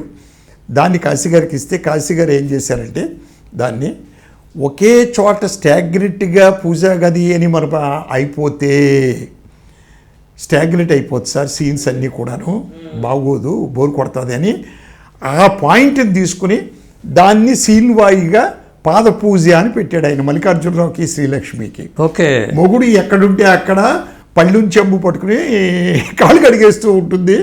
ఇన్ని సార్లు 1116 సార్లు ఎంతో కడిగితే వచ్చే జన్మలో మంచి మొగుడు వస్తాడని అద్భుతంగా పీలిపోయింది. అవును, బాగా పేలింది అది. సో ఇది ఈ కృతజ్ఞతా భావంతో ఆయన్ని ఎదురింటి మొగుడు పక్కింటి పెళ్ళడానికి పిలిచి కాశీ గారితో కూడా చెప్పి, సార్ దీనికి ఈయన కూడా జాయిన్ అవుతాడు, మీ ఇద్దరు పేర్లు వేస్తాం, నేను ఆయనకి అవకాశం ఇవ్వాలి ఎలాగా అని చెప్పి ఇచ్చి తర్వాత పిక్చర్ నుంచి ఇండివిజువల్ రైటర్గా వేశారండి. తర్వాత చాలా సినిమాలు చేసి ఎదురింటి మూడు పక్కన పెళ్ళడానికి ఆయన రైటరు ఇద్దరు కాశీ విశ్వనాథ్ గారు ఈయన. ఓకే, తెలియకుండా డార్క్లో ఇంకో రైటర్ కూడా ఉన్నాళ్ళండి, దివాకర్ బాబు గారు. ఎందుకంటే మీ సినిమాలన్నింటిలో ఎదురింటి మూడు పక్కన పెళ్ళడానికి ఎక్కువ పేరు వచ్చినట్టు ఉంది. పేరు వచ్చిందండి, గొప్ప పేరు వచ్చిందండి. ఆ సబ్జెక్టు బాగా నలిగింది సార్, బాగా అదండి. అంటే స్టాంపు క్యారెక్టర్ ఆ బాలయ్య చేసిన ఆ తండ్రి కొడుకుల మధ్యలో సంబంధాలు, ఐస్ మీద కూర్చోవడం ఐస్ మీద కూర్చునేది మహానుభావుడు జంజాల్ గారిదండి. మీరు ఆనా పెళ్ళంటి సినిమా చూడండి. అవును, ఆనా పెళ్ళంటి సినిమా చూసి నేను కొంచెం అసూయ పడ్డాను. ఓకే, పిసినారితనం మీద గొప్ప సినిమా తీసాడు ఈయన. ఆ కోట శ్రీనివాసరావు గారి క్యారెక్టరు అవి ఇవి అన్నీ ఎంత బాగుంది, ఈ థాట్ నాకు ఎందుకు రాలేదు అని ఆలోచనలో పడి పడి పడి పడి నలగొట్టి ఎదురింటి మొగుడు పక్కింటి పెళ్ళ కథ తయారు చేశాను సార్ నా మైండ్లో. ఓకే, నేను సో ఇన్స్పిరేషన్ ఆయన నాకు. ఆ కథ కొంత లెవెల్కి వచ్చేసిన తర్వాత తయారు చేసేసి కాశీ విశ్వనాథ్ గారిని, శంకరమంచి గారిని, ఇంకో రైటర్ ఉన్నాడు ఓంకార్ గారు అని, అవును, ఆయన్ని నేను కూర్చుని పామ్గ్రో హోటల్లో ఓకే డిస్కషన్లకు పెట్టాను. ఓంకార్ గారు పేపర్ మీద పెట్టలేదండి, అసలు డిస్కషన్ జరుగుతానే ఉంది తప్పించి షూటింగ్ దగ్గరికి వచ్చేసింది. నాకు టెన్షన్ వచ్చేసింది, నువ్వు వద్దని చెప్పేసి అప్పుడు కాశీ విశ్వనాథ్ శంకరమంచి గారిని పిలిచి టేపులో చెప్పి కథను మొత్తం నేను 2 టేపులు తయారు చేసి వీళ్ళిద్దరికీ ఇచ్చి చెరుకు హోటల్లో కూర్చోబెట్టి స్క్రిప్ట్ రాయించానండి. అయితే ఆనా పెళ్ళంట్లో వీడికి పావలా డబ్బులు ఇస్తే చాలు రా, గోచి పెట్టుకుని ఐస్ గడ్డపై కూర్చుంటాడు గంటల తరబడి అని ఒక డైలాగ్ ఉంది. అదే, ఓకే, ఆనా పెళ్ళంట డైలాగ్ ఉంది. అవును, ఆ డైలాగ్ని సీన్ చేశారు కావాలని నేను.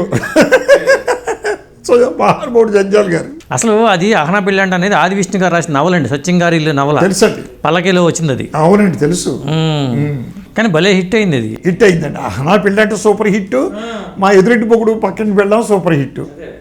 మీ టైటిల్స్ అన్ని ఇలా కొత్తతనంగా ఉంటాయండి. అప్పుడు కామెడీగా అసలు ఎలా వచ్చి దొరికేవి టైటిల్స్? అంటే ఏమీ లేదండి, నా ఉద్దేశం ఏంటంటే సృష్టి ఎంత మారినా ఎన్ని సంవత్సరాలు గడిచినా భార్యాభర్తల అనుబంధం మాత్రం పోదండి.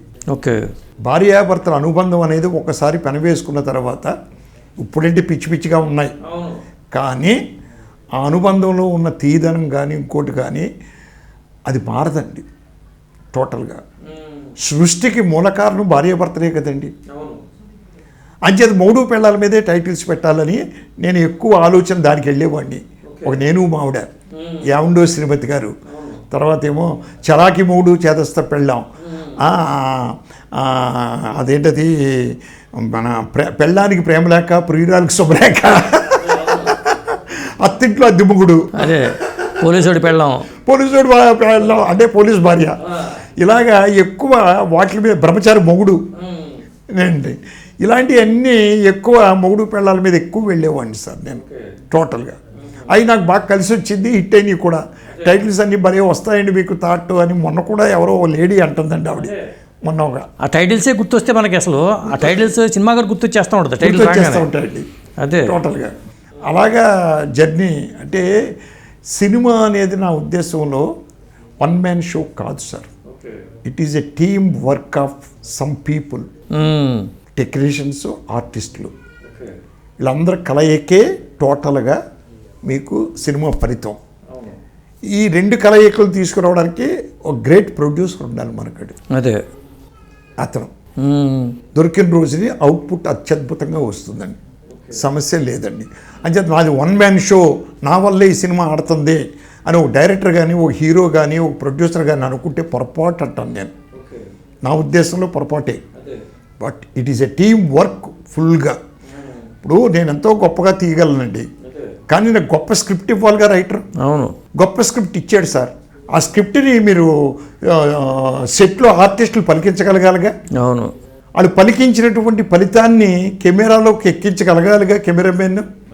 ఇంత చేసిన ఏటి గ్రూపులో రేపొద్దున ఎడిటర్ నసతోటి వాటితోటి మన మాట వినకుండా కట్ చేసాడు అనుకోండి, అవుట్. అవును, కరెక్టేగా మరి. లేదు అతను గుడ్ సజెషన్స్ మనకి మీకు ఇచ్చాడు అనుకోండి, ఇలా ఉంటే బాగుంటుంది డైరెక్టర్ గారు, ఇలా ఉంటే బాగుంటుంది, నీ సీన్ ఇక్కడ కాదు సార్ అక్కడ వేస్తే బాగుంటుంది సార్ అని ఎడిటర్ గొప్పతనం. ఇంతమంది కలయికే మీకు బ్రహ్మాండం అండి. అలాగే ఓ మేకప్ మ్యాన్ ఉన్నాడు. ఆ మేకప్ కూడా చాలా న్యాచురల్గా చక్కగా ఉండాలి తప్పించండి. నాటకాలలో కొన్ని మేకప్లు వేస్తారు కొంతమంది, ఇప్పుడంటే బాగా వేస్తున్నారు. ఆ మేకప్ తెలిసిపోయి ఇది మేకప్ వేసుకున్నారా అన్నట్టుగా ఉంటే ఎట్లాగా. సో మేకప్ మ్యాన్ గొప్పతనం అక్కడ. అలాగే కాస్ట్యూమోడు ఓ చక్కని నీట్గా అద్భుతంగా కొట్టవలసినటువంటి ఇది ఈ అందరిదేనండి, అదే ఒక్కళ్ళు కాదండి. ఇది మీరు ఎన్టీ రామారావు గారితో కృష్ణ గారితో సినిమాలు చేయకపోవడం ప్రత్యేకమైన కారణం ఏంటండి? నాకు రాలేదు సార్. అంటే నా గుమ్మంలోకి నా దగ్గరికి వచ్చిన సినిమా ప్రతిదీ నేను చేశాను. కృష్ణ గారిది వచ్చింది అవకాశం, ఓకే, కానీ నేను అప్పటికే సినిమాలు బుక్ అయిపోయి ఉన్నాను కొన్ని సినిమాలు, దానివల్ల రాలేదు. ఎన్టీ రామారావు గారిది నాతో ఊహించను, ఎందుకంటే నాకు లో బడ్జెట్ డైరెక్టర్ అని ముద్ర పడిపోయిందండి అప్పటికే. అయినా కూడా సంసారం అనే సినిమా శాఖమూరి రామచంద్ర గారు తీశారు, ముద్ర పడిన. కృష్ణరాజు గారు తీశారు, యమధర్మరాజు. అలాగే దాగుడు మూతలు దాపొచ్చని బీవీఎల్ ప్రసాద్ నాగేశ్వరరావు గారితో ఇప్పుడు టాప్ ప్రొడ్యూసర్ బాగోలి ప్రసాద్ గారు తీశారు. తర్వాత రాలేదు నాకండి అవకాశాలు. నాకు వచ్చిన అవకాశాలన్నీ సద్వినియోగం చేసుకున్నానండి. ఎందుకని లో బడ్జెట్ సినిమాలుగా ముద్రపడిపోతుందని అనిపించి మీరు పెద్ద సినిమాల వైపు వెళ్ళే ప్రయత్నం ఎందుకు చేయలేదు? మీకు ఎలాంటివి వస్తున్నాయినా? అది కాదండి, నేను చెప్పాను కదా మీకు నా వీక్నెస్. నేను ఒకళ్ళకి ఏమండి ఇంత కథ ఒకటి ఉంది, మనం పలానా హీరోతోటి పెద్ద హీరోతో సినిమా తీస్తే అత్యద్భుతంగా ఉంటుంది సార్ అని చెప్పే ఇష్టం నాకు లేదు. ఓకే, మనకండి నేను ఒక సినిమా కథ ఒకళ్ళకి ఇచ్చానండి, అది నేనే డైరెక్టర్ని. ఆయన ఏమన్నాడు, విఎస్ఆర్ స్వామి గారు, దాని కెమెరా విఎస్ఆర్ స్వామి, నరసింహరావు ఈ సినిమా నువ్వు ఇలా చేస్తున్నావు ఏంటయ్యా, సినిమా పేరు వద్దు ఎందుకంటే హీరో అట్లా అవుతారు కాబట్టి, బాలకృష్ణకి బ్రహ్మాండంగా ఉంటుందా ఈ కథ, బాలకృష్ణతో తీద్దాం సార్. బాలకృష్ణ గారు ఎక్కడ, నేనే ఎక్కడ సార్ అని, నీకెందుకు, నేను ఒప్పిస్తాను, నేను కథ చెప్పిస్తాను, కథ వింటే ఆయన డెఫినెట్గా చేస్తాడు. ఆయన వద్దులేండి సార్ ఇక్కడ కమిట్ అయిపోయినా ఆల్రెడీ బాగోదు అని చెప్పి అది చేశానండి. అలాగే ఇలాగ నా దగ్గరికి వచ్చి ఒక మాట ఇచ్చిన తర్వాత మనం వెనక తీసుకునేది లేదు సార్. అది మీరే చేశారు అయితే చివరికి? నేను చేశాను. ఏ సినిమా సార్ అది? పేరు అది వద్దులేండి ఎందుకు కానీ అలాగ ఉంటాయి సార్. అదే అటు మిస్ అవుతూ ఉంటాయి ఒక్కోసారి మనకు, ఒక్కోసారి మిస్ అవుతూ ఉంటాయి. అలాగే ఇంకో సినిమాకి విఎస్ఆర్ స్వామి గారు పనిచేసినప్పుడు కూడా ఇంకోటి చెప్పాడు మాట ఆయన, నరసింహరావు ఈ ప్రొడ్యూసర్లు కరెక్ట్ కాదయ్యా, దీనికి వీళ్ళకి వేరే సినిమా కథ చెయ్యి, ఈ కథ కాదు, ఈ కథ పెద్ద ప్రొడ్యూసర్కి చేస్తే సూపర్ హిట్ అవుతుందయ్యా అన్నాడు. ఓకే, ఆ సినిమా కూడా విఎస్ఆర్ స్వామి గారు 2 సజెషన్లు అలా ఇచ్చాడు నాకు. లేదు రండి కమిట్ అయిపోయాం కదా ఇంక బాగోదు, 1 రోజుల్లో షూటింగు అది ఇది చేశాడు. ఇంక మాట ఇచ్చిన తర్వాత మన తప్పుగా ఉంటుంది కదా సార్. ఎందుకంటే మనం నమ్ముకుని వాళ్ళు ఫైనాన్స్ తెచ్చుకుంటారు, ఓ 2 పార్ట్నర్స్ని వేసుకుంటారు, మనం చేయకూడదు కదా అలాంటి. ఎక్కువ సినిమా చంద్రమోహన్ గారికి మురళీమోహన్తోనూ రాజేంద్ర ప్రసాద్తోనూ నరేష్తోనూ చేయడానికి కారణం ఏంటండి? ప్రత్యేకమైన కారణం. మురళీమోహన్ గారితో ఒకటే సినిమా అండి చేసింది, ఇది చందమామ. తర్వాత ఏమైపోయిందంటే చంద్రమోహన్ గారితో సినిమాలు 3 సినిమాలు వరుసగా చేసేటప్పటికి ఆయనతో చంద్రమోహన్తో 21 సినిమా అయింది సార్. ఓకే, చేసేటప్పటికి ఆ ముద్ర పడిపోయింది సార్. డిమాండ్ అండ్ సప్లై లాగా చంద్రమోహన్ గారు హీరోగా రేలంగి నరసింహారావు డైరెక్షన్లో సినిమా తీస్తే హిట్ అవుద్ది అని ఒక ఇది పడిపోయింది ఇండస్ట్రీలో. సో చంద్రమోహన్ గారు హీరోగానే సినిమా అంటూ దగ్గరికి వచ్చేవారు. వచ్చిన సినిమాను వదులుకోవడం నాకు ఇష్టం లేదు, చేసేసేయడం జరిగింది. అలాగే జరిగిపోయిందండి. తర్వాత రాజేంద్ర ప్రసాద్ గారు మా సినిమాల్లో సెకండ్ హీరోగా ఎంటర్ అయ్యాడు. ఆయన ముచ్చటగా ముగ్గురు అనే సినిమాతోటి. తర్వాత ఆయన భామా కలాపం అనే సినిమాతోటి హీరో అయ్యాడు. తర్వాత మా 2 సినిమాలు హిట్ అవడంతో వరుసగా ఇంకా రాజేంద్ర ప్రసాద్ రేలంగి నరసింహారావు అని పడిపోయింది. అదే అలాగే అయిపోయింది సార్. అంచేత అలా కంటిన్యూ అయిపోయింది. వేరే సినిమాలు రావడానికి అవకాశం లేదు, వచ్చిన సినిమా కూడా చేయడానికి టైం లేదు నాకు. సో ఆ విధంగా ఏమైపోయిందంటే అండి, చంద్రమోహన్ గారితో కంటిన్యూ అవ్వడానికి, రాజేంద్ర ప్రసాద్ గారితో కంటిన్యూ అవ్వడానికి కారణం ఏంటంటే డిమాండ్ అండ్ సప్లై లాగా మా దగ్గరికి చంద్రమోహన్ గారు చేసే టైంలోనేమో చంద్రమోహన్ గారు రేలంగి నరసింహారావు అనే వచ్చేవారు. అలాగే ఇక్కడ రాజేంద్ర ప్రసాద్ గారితో చేసినప్పుడల్లా రాజేంద్ర ప్రసాద్ గారు రేలంగి నరసింహారావు అనే వచ్చేవారు. కాబట్టి దానికే పరిమితం చేసేసారు. అయితే అదర్ దాన్ దిస్ నేను చేశాను. ఒక తెల్ల గులాబీలు, అలాగే ఇద్దరు కిలాడీలు, అలాగే మానస వీణ, యమధర్మరాజు, దాగుడుమూతల దాంపత్యం, సంసారం, తర్వాత శిక్ష, తర్వాత అదర్ దాన్ కామెడీ నేను చెప్పేదండి ఇవన్నీ కూడా. తర్వాత ఇంకో సినిమా జీవన జ్యోతి, ఎక్కువ ఫోకస్ అవ్వలేదండి. కాదండి, రెండో జీవన జ్యోతి జయసుధ గారు మెయిన్ క్యారెక్టర్, ప్రతాప్ రాజు ప్రొడ్యూసర్, ప్రతాప్ రాజు మంచి సబ్జెక్టు అది. అంచేత మీరు కన్నడ ఇండస్ట్రీకి ఎందుకు వెళ్ళాల్సి వచ్చింది ఇక్కడి నుంచి? నేను కన్నడ ఫీల్డ్కి ఎలాగ వెళ్ళానంటే, ఫస్ట్ ఇద్దరు పెళ్ళాల ముద్ర పోలీసు ఇక్కడ హిట్ అవ్వగానే కాట్రగడ ప్రసాద్ గారు, బలరాం గారు కలిసి, అనుపమ బలరాం గారు దీన్ని కన్నడంలోనూ తమిళ్లోనూ తీస్తే బాగుంటుంది అని ప్రపోజల్ పెట్టారు. ఓకే, ప్రపోజల్ పెట్టినప్పుడు ఎవరు డైరెక్టర్ అనుకున్నప్పుడు ఎందుకు ఆయనే పెట్టుకుందాం రేలంగి నరసింహారావు గారిని అని చెప్పి నన్ను పెట్టుకున్నారు. ఆ విధంగా తీసుకెళ్ళి ఎవ్వరు హిందిన ముద్దిన పోలీస్ అది చేశారు ఆ సినిమా. మీకు కన్నడం రాదుగా మరి? అప్పుడు కన్నడం అంటే కన్నడం తెలుసు నాకు, ఎందుకంటే నా వైఫ్ కన్నడమే కదా వచ్చింది. మా బావమరిదులు అందరూ కన్నడం, అంటే తెలుగు వాళ్ళే long back they settled there. కన్నడం బాగా అర్థమవుద్ది, కానీ కన్నడం నేను మాట్లాడలేను. కాబట్టి వెళ్ళాను. మొత్తం మీద ఒక కన్నడం అసోసియేట్ డైరెక్టర్ని అక్కడ వైద్య గారని ఆయన్ని పెట్టుకున్నాను. పెట్టుకుని ఇద్దరు పెళ్ళాల ముద్ర పోలీసు చేసాం సార్. ఓకే, ఎవ్వరి హిందిన ముద్దిన పోలీసు మంచి హిట్ అయిందని 100 days. తర్వాత అదే ప్రొడ్యూసర్లో ఎదురింటి మొగుడు పక్కింటి పెళ్ళాం కాటగడ ప్రసాద్ గారును బలరాం గారు ఎదురు మనయిలి గండ పక్కత మనలి హెంతి అని తీశారండి. ఓకే, అది హిట్ అయింది సార్. అయిన తర్వాత నెక్స్ట్ మురళీమోహన్ గారు ఒక సినిమా తీయాలి. ఓకే, ఏది తెలుగులో హిట్ అయింది సినిమా, పెళ్ళాన్ చెబితే వినాలి, కోడిరామకృష్ణ డైరెక్ట్ చేశాడు. దాన్ని నరసింహారావు చేత, రేలంగి నరసింహారావు గారి చేత కన్నడలో చేయిందాం అని నన్ను కౌరు పంపిస్తే నేను వాళ్ళ ఆఫీస్కి వెళ్ళాను. కిషోర్ గారు మాట్లాడారు, నరసింహారావు గారు సినిమా చేద్దామండి మనం జేబేరి మీద, కన్నడ పిక్చరు, పెళ్ళాన్ చెబితే వినాలి. ఓకే, హెంతి ಹೇಳಿದರೆ ಕೇಳಬೇಕು అన్ని ఏర్పాట్లు చేసుకున్నాం, ఆర్టిస్టులను ఫిక్స్ చేసుకున్న తర్వాత బెంగళూరు వెళ్ళాం ఇద్దరం 2 days బిఫోర్.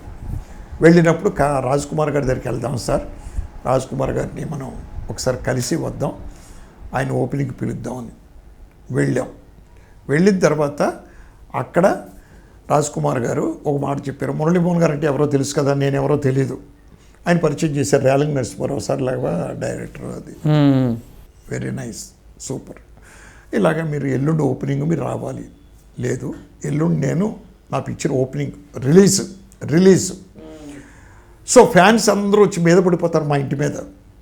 నేను రాను, నేను అవుట్ ఆఫ్ స్టేషన్లో ఉంటాను సాయంత్రం వరకు కూడా. నేను ఫామ్ హౌస్కి వెళ్ళిపోతాను. సాయంత్రం ఏదో టైంలో నేను వచ్చి మీ షూటింగ్ దగ్గర కలుస్తాను. సరే సార్ అయితేనే అలా అని చెప్పి ఖాళీగా ఉండడం కాదు మీరు. మొత్తం మా కొడుకులు ఇద్దరు, శివరాజ్ కుమార్, రాఘవేంద్ర రాజ్ కుమార్, పృథ్వీరాజ్ కుమార్, పార్వతమ్మ అందరూ వచ్చి మీకు అటెండ్ అవుతారు. ఓకే అన్నారు. ఆయన మాట ప్రకారం అందరూ వచ్చి అటెండ్ అయ్యారు సార్. ఆ రోజు ఈవినింగ్ సాయంత్రం 6 o'clockకి రాజ్ కుమార్ గారు బ్రేక్ ఇచ్చాం, కూర్చున్నాం, టిఫిన్ చేస్తున్నాం. ఆయన వచ్చారు సార్, కారు వచ్చింది.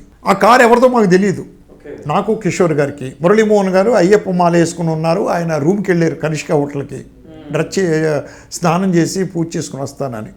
కారు వచ్చి ఆగింది, జనమందరూ లేచిపోయి కారు దగ్గరికి వెళ్ళిపోయి ఎత్తున్నారు. ఎవరైనా ఇంత పెద్ద వ్యక్తి వస్తున్నారు, వీళ్ళు అందరూ వెళ్ళిపోతున్నారు అని చూస్తే రాజ్ కుమార్ గారు డ్రైవర్ వచ్చి డోర్ ఓపెన్ చేస్తే దిగేడు సార్. ఆయన ఒక్కొక్కళ్ళు కాళ్ళకి నమస్కారాలు పెట్టేస్తున్నారు. ఆ దిగిన వ్యక్తి మా దగ్గరికి రావడానికి 1/2 hour పట్టింది సార్. లాన్లో కూర్చున్నాం మా దగ్గరికి, అక్కడి నుంచి ఇక్కడికి. ఓకే, అంతమంది దండాలు మేము లేచి నిలబడ్డాం.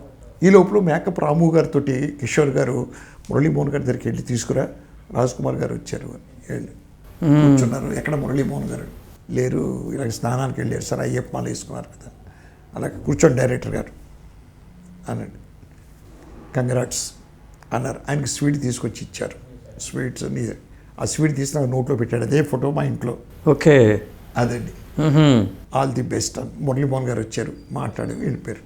చాలా మర్యాదస్తులు అంటారు అసలు వాళ్ళు, ఫ్యామిలీ అంతా. ఎంత గొప్ప మర్యాదస్తులు అంటే మీకు చెప్తాను విషయాన్ని.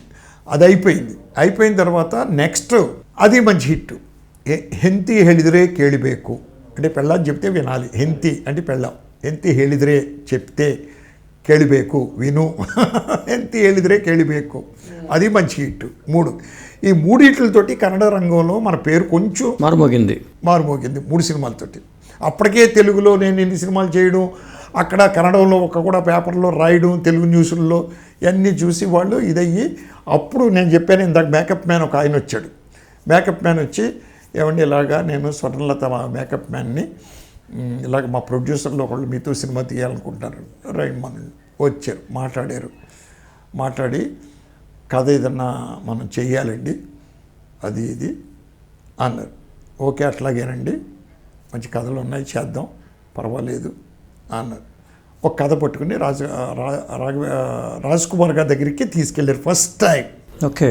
ఆయన ఎంత సంస్కారవంతుడు, ఎంత గొప్పవాడు అని చెప్పడానికి చూడండి సార్. ఆయన ಹೆಂತಿ ಹೇಳಿದರೆ ಕೇಳಬೇಕು వచ్చినప్పుడు నేను కూడా కాళ్ళకి నమస్కారం పెట్టాను, పాదాలకి నమస్కారం పెట్టాను ఆయనకి. ఆయన ఆస్వాదించి బెస్ట్ ఆఫ్ లక్ చెప్పారు, అయిపోయింది. ఈ కథ చెప్పడానికి వెళ్ళేటికి ఆయన కూర్చోబెట్టి వచ్చిన గెస్టులందరికీనండి ఆయన ముందు ఫస్ట్ పాయింట్ స్వీట్లు ఇస్తాడు సార్. ఇంట్లోకి తీసుకొచ్చి స్వీట్ ఇస్తాడు. స్వీట్ తిన్న తర్వాతే మాట్లాడేవారు.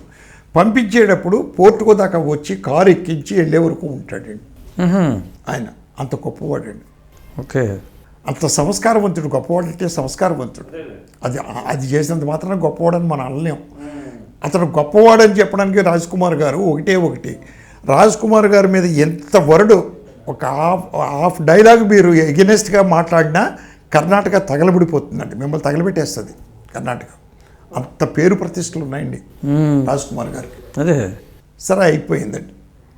అయిపోయిన తర్వాత ఎవ్వరి ఎందిన ముద్ద ఇది దాని పేరు ఎవ్వరి నడుమ ముద్దిన ఆట అంటే ఇద్దరి మధ్య ముద్దుల ఆట. ఓకే. టైటిల్ వినడానికి మీకు సెక్సీగా ఉంటుంది కానండి. Game between Shivaraj Kumar and Raghavendra Raj Kumar.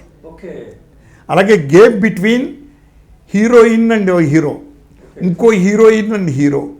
అది గేము అది ఎవ్వరు ముద్దిన ఆట, ఎవ్వరి నడుమే ముద్దిన ఆట. ఓకే. ఆ స్టోరీ డిస్కషన్కి ఆయనతో కూర్చున్నాను. మన తెలుగు ఆయన ఇచ్చాడు, రామారావు అని అతను ఇచ్చాడు ఆ కథ. ఓకే. అప్పుడు ఆ సినిమా షూటింగ్ జరుగుతూ ఉన్న టైంలో ఒకరోజు నాకు దాంట్లో ఎవరెవరు యాక్ట్ చేశారు, రాఘవేంద్ర రాజ్ కుమార్, శివరాజ్ కుమార్, కస్తూరి, ఇప్పుడు నేను చెప్పానే స్వర్ణ ఈ నలుగురు యాక్ట్ చేశారండి. ఓకే. దాంట్లో ఆ నలుగురు యాక్ట్ చేసి అన్నీ చేసిన తర్వాత ఓ రోజు రాఘవేంద్ర రాజ్ కుమార్ గారు అన్నాడు, సార్ ఒక్కసారి మిమ్మల్ని నాన్నగారు అమ్మ రమ్మన్నారండి ఇంటికి అన్నారు. సరే వెళ్ళాను నేను. ఒకరోజు షూటింగ్ అయిన తర్వాత వెళ్ళిన తర్వాత కూర్చోబెట్టారు. మళ్ళీ మామూలే స్వీట్ అది ఇది ఇవ్వడం.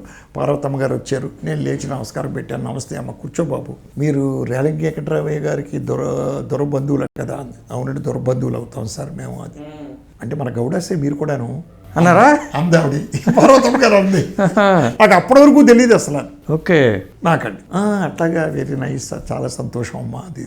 రాజ్ కుమార్ గారు చెప్పారు, ఏమీ లేదు, అబ్బాయి చాలా ఇంట్రెస్టింగ్గా ఉన్నాడు, మీ డైరెక్షన్లో కామెడీ సినిమా ఒకటి చెయ్యాలని మన బ్యానర్లో. ఓకే.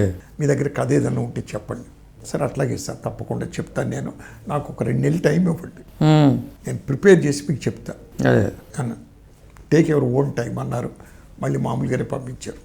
2 నెలల తర్వాత సీన్ బై సీన్ వేసుకుని కథని, ఆయనతో పాటు వాళ్ళ బ్రదర్ ఉంటాడు సార్, చనిపోయారు, పునీత్ రాజ్ కుమార్. కాదండి, రాఘవేంద్ర రాజ్ కుమార్ గారి బ్రదరు. ఓకే. ఆయన పేరు మర్చిపోయాను సార్. ఆయన ఉంటారు సార్, వాళ్ళిద్దరు కూర్చుంటారు స్టోరీ డిస్కషన్లో. వాళ్ళ అన్నయ్య లేకుండా ఏ పని చేయడు ఆయన. వాళ్ళిద్దరూ సరే కూర్చున్నారండి. కూర్చున్న తర్వాత విన్నారు, చాలా బాగుందండి కథ, ఎంతసేపు వస్తుందండి ఇది డ్యూరేషను అని అడిగాడు. చూడండి సార్, ఆయన ఎంత తెలివిగా ప్రవర్తిస్తారంటే హత్య చేయకుండా ప్రవర్తిస్తారు రాజ్ కుమార్ గారు. ఓకే. ఏంటి సార్ అంటే ఒక 3.5 గంటలు వస్తుంది సార్, మనం ఫైనల్ అవుట్పుట్ ఎంత ఇవ్వాలండి ఆడియన్స్కి అన్నాడు. అంటే అన్ని సినిమాలు తీసిన ఆయన నన్ను అడగడమా అదే అంటే 2 గంటల 10 నిమిషాలు చాలు సార్, కామెడీ సబ్జెక్ట్ కదా. మరి ఇంత కథ ఉంది కదా, మరి ఎట్లాగిది అన్నాడు ఆయన. నేను కుదించి మీకు చెప్తాను సార్, మీరు ఈ సబ్జెక్ట్ ఓకే అనుకుంటే ట్రీట్ చేస్తాను నేను, అంతేగాని ఏమంటే 3.5 గంటలు వచ్చింది, 2 గంటల 10 నిమిషాలు మనకు కావాలి ఏంటి ఇది అని అనలేదు సార్ ఆయన. ఓకే. అనలేదు. నేను మళ్ళీ కుదించి చెప్పాను, ఓకే అన్నారు. ఓకే. మ్యూజిక్ సిట్టింగ్ హంసలేఖ గారితో కూర్చున్నాం. హంసలేఖ మ్యూజిక్ అండి. కూర్చున్నప్పుడు నేను ఆయనతో చెప్పాను, రాజ్ కుమార్ గారికి కథ చెప్పినప్పుడు రాజ్ కుమార్ గారి కథ వినేసి, నరసింహారావు గారు మీరు ఈ సినిమాలో యాక్ట్ చేశారా ఎప్పుడైనా అన్నారు. లేదు సార్ అన్నాను. ఈ సినిమాలో ఎందుకు why can't you act in this film, ఎందుకంటే మీరు ఎక్స్ప్లెయిన్ చేసే విధానం చేయడం అంతా కామెడీ మూమెంట్స్తో చేస్తున్నారు, చక్కగా ఉంది, అది బాగుంటుంది క్యారెక్టర్కి, ఒక క్యారెక్టర్ మీరు వేస్తేని అన్నారు. లేదని నాకు అలవాట్లేదు సార్, చేయలేదు, వద్దు సార్ అన్నారు. హంసలేఖ గారికి కథ చెప్పినప్పుడు కూడా మ్యూజిక్ సిట్టింగ్లో ఆయన ఇదే చెప్పాడు. హంసలేఖ చూసావు కదా ఆయన ఎంత బాగా చెప్తున్నాడు, ఎక్స్ప్రెషన్స్. అవునండి సినిమా చూస్తున్నట్టు ఉందండి అన్నాడు. ఈయన యాక్ట్ చేయమని అడుగుతున్నాను, ఈ సినిమాలో కుమార్ గారు. హంసలేఖ గారు అన్నారు, చేయండి నరసింహారావు గారు, క్యారెక్టర్ బాగుంది, మీరు ఎక్స్ప్లెయిన్ బాగా చేస్తున్నారు, క్యారెక్టర్స్ అవి ఇవి భలే ఉన్నాయి, అసలు మాడ్యులేషన్స్ అవన్నీ అన్నారు. లేదు సార్ అన్నాను. మొత్తం మీద సెట్కి వెళ్ళి దాంట్లో క్యారెక్టరు మైసూరు ఏరియాలో ఉన్నటువంటి ఒక నేటివిటీ క్యారెక్టర్ని తీసుకొచ్చి పెట్టామండి అక్కడ. ఆ క్యారెక్టర్ని అంటే నేను మొట్టమొదటి ఆ క్యారెక్టర్ని నేను అనుకుంది ఏంటంటే తెలుగు ప్రకారం ఈస్ట్ గోదావరి లాంగ్వేజ్ టైప్లో ఓకే అనుకుని పెట్టాను. దాన్ని ఆ కన్నడ రైటరు పలానా ఏరియాకని మార్చాడు, నాగభూషణం గారు రైటరు. చాలా బాగుందన్నారు, ఓకే చేసేసారు. నేను ఒక రిక్వెస్ట్ అండి నాది అన్న రాజ్ కుమార్ గారు. ఏంటి చెప్పండి అన్నాడు. ఏమీ లేదు, ఈ మాడ్యులేషను ఈ లాంగ్వేజ్ క్యారెక్టరు అది నాకు ఎక్స్ప్లెయిన్ చేయడం కష్టం సార్. ఆ అమ్మాయికి హీరోయిన్ శృతి ఓకే చేయడం కష్టం సార్. ఒక్కసారి మీరు సెట్కి వచ్చి ఫస్ట్ సీన్ తీసే రోజు ఆ అమ్మాయికి ఈ క్యారెక్టర్ ఎలా ఉండాలి, ఎలా చెయ్యాలి అని మీరు ఎక్స్ప్లెయిన్ చేసి ఆ అమ్మాయి ఆ షాట్ చేసే వరకు మీరు ఉండండి సార్ అన్నాను. సారీ నరసింహారావు గారు, ఐ నెవర్ ఇంటర్ఫియర్. ఓకే. నేను యాక్సెప్ట్ చేయను.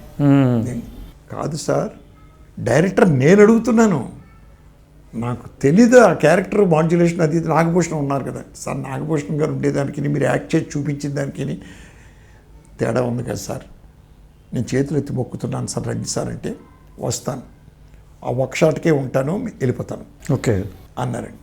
సరే అన్న వచ్చాడండి. వచ్చి నరసింహారావు గారు మధ్యాహ్నం లంచ్కి వచ్చేసాడు. లంచ్ కూడా ఆయనండి అందరు టెక్నీషియన్స్తో కూర్చుని తింటాడు సార్. ఓకే. విచిత్రం అది. తిన్నారు, అయిపోయింది. మధ్యాహ్నం 2 o'clock స్టార్ట్ చేశాను. ఫస్ట్ సీన్ పెట్టుకున్నాను. రండి సార్ ఆ అమ్మాయికి ఎక్స్ప్లెయిన్ చేద్దరు అంటే కాదు మేకప్ రూమ్లో, ఇక్కడ కాదు. ఓకే. సెట్లో ఆయన ఎవరు ఇంటర్ఫియర్ అని మేకప్ రూమ్కి తీసుకెళ్ళి మేము ముగ్గురం ఎక్స్ప్లెయిన్ చేసి ఇలా ఉండాలి అలా ఉండాలి ఆయన చెప్పేసాడు. అయిపోయింది. శృతి నువ్వు ఫాలో అయిపోయి ఇంకా నీకు నేను చెప్పేది ఏముంది అన్నాడు. ఫస్ట్ షాట్ తీసే వరకు కెమెరా వెనకాల ఉన్నాడు కాబట్టి అది చూశాను. నరసింహ గారు ఓకే షీ విల్ ఫాలో అని వెళ్ళిపోయాడు సార్. ఆయన అంత గొప్ప వ్యక్తి సార్. ఆయన ఆ సినిమా ఎలా ఆడినాయండి? బాగా ఆడింది సార్. గెలివిన సరదారా దాని పేరు. నేను గెలిచిన మగాడు, గెలివిన సరదారా. అంతకుముందు చేసింది కూడా బాగా ఆడిందే, వాళ్ళిద్దరితో చేశారు కదా రాఘవేంద్ర రాజకుమార్తో. అన్నీ బాగా ఆడినాయి సార్. ఇద్దరు పెళ్ళాల ముద్దుల పోలీసు, ఎవ్వరి hindiన ముద్దిన పోలీసు, తర్వాత ಎದುರು ಮನೆಯಲ್ಲಿ ಗಂಡ ಪಕ್ಕದ ಮನೆಯಲ್ಲಿ ಹೆಂಡತಿ ಹೇಳಿದರೆ ಕೇಳಬೇಕು, ಇಬ್ಬರಿ ನಡುವೆ ಮುದ್ದಿನ ఆట, దాని తర్వాత గెలివిన సరదార, బ్రహ్మాండంగా ఆడినాయండి ఇవన్నీ కూడా. అక్కడ మీరు ఉండిపోతే మరి ఇక్కడ ఛాన్సులన్నీ మిస్ అయిపోయి ఉంటారు కదా చాలామంది. ఇక్కడ వేరే వాళ్ళు అవకాశం తీసుకుని వస్తారు కదా మళ్ళీ మీ ప్లేస్లోకి వస్తారు. కానీ నాకేం జరిగిందంటే నేను దూరం అయిపోయాను తెలుగు ఫిల్మ్ ఇండస్ట్రీకి. ఎలా దూరం అయిపోయానంటే అది అయిన తర్వాత ఏను ఉందరే అని ఒక సినిమా చేశాను సార్. రాజ్యా అని శివరాజ్ కుమార్ గారితో వేరే సినిమా చేశాను సార్. అప్పటికే ఇంకా 3 సినిమాలు అడ్వాన్స్ తీసుకున్నాను సార్. మద్రాస్ నుంచి ఫిల్మ్ ఇండస్ట్రీ ఇక్కడికి వచ్చేసింది సార్. 2 ఏళ్ళు అయిపోయింది అప్పటికే, 3 ఏళ్ళు. నేను ఇంకా షిఫ్ట్ అవ్వలేదు, ఇంకా అక్కడే కొట్టుకుంటూ ఉన్నాను. మద్రాసు నుంచి బెంగళూరు, బెంగళూరు టు మద్రాసు, బెంగళూరు టు మద్రాసు. తెలుగు సినిమాలు ఒప్పుకోలేదు అప్పుడు. ఓకే. అది ఫినిష్ అవ్వట్లేదు. అది ఫినిష్ అయితేనే హైదరాబాద్ షిఫ్ట్ అవ్వచ్చు, అవ్వట్లేదు. ఈ లోపల ఇక్కడ ఏమైపోయిందంటే వేరే డైరెక్టర్లు వచ్చేసారు.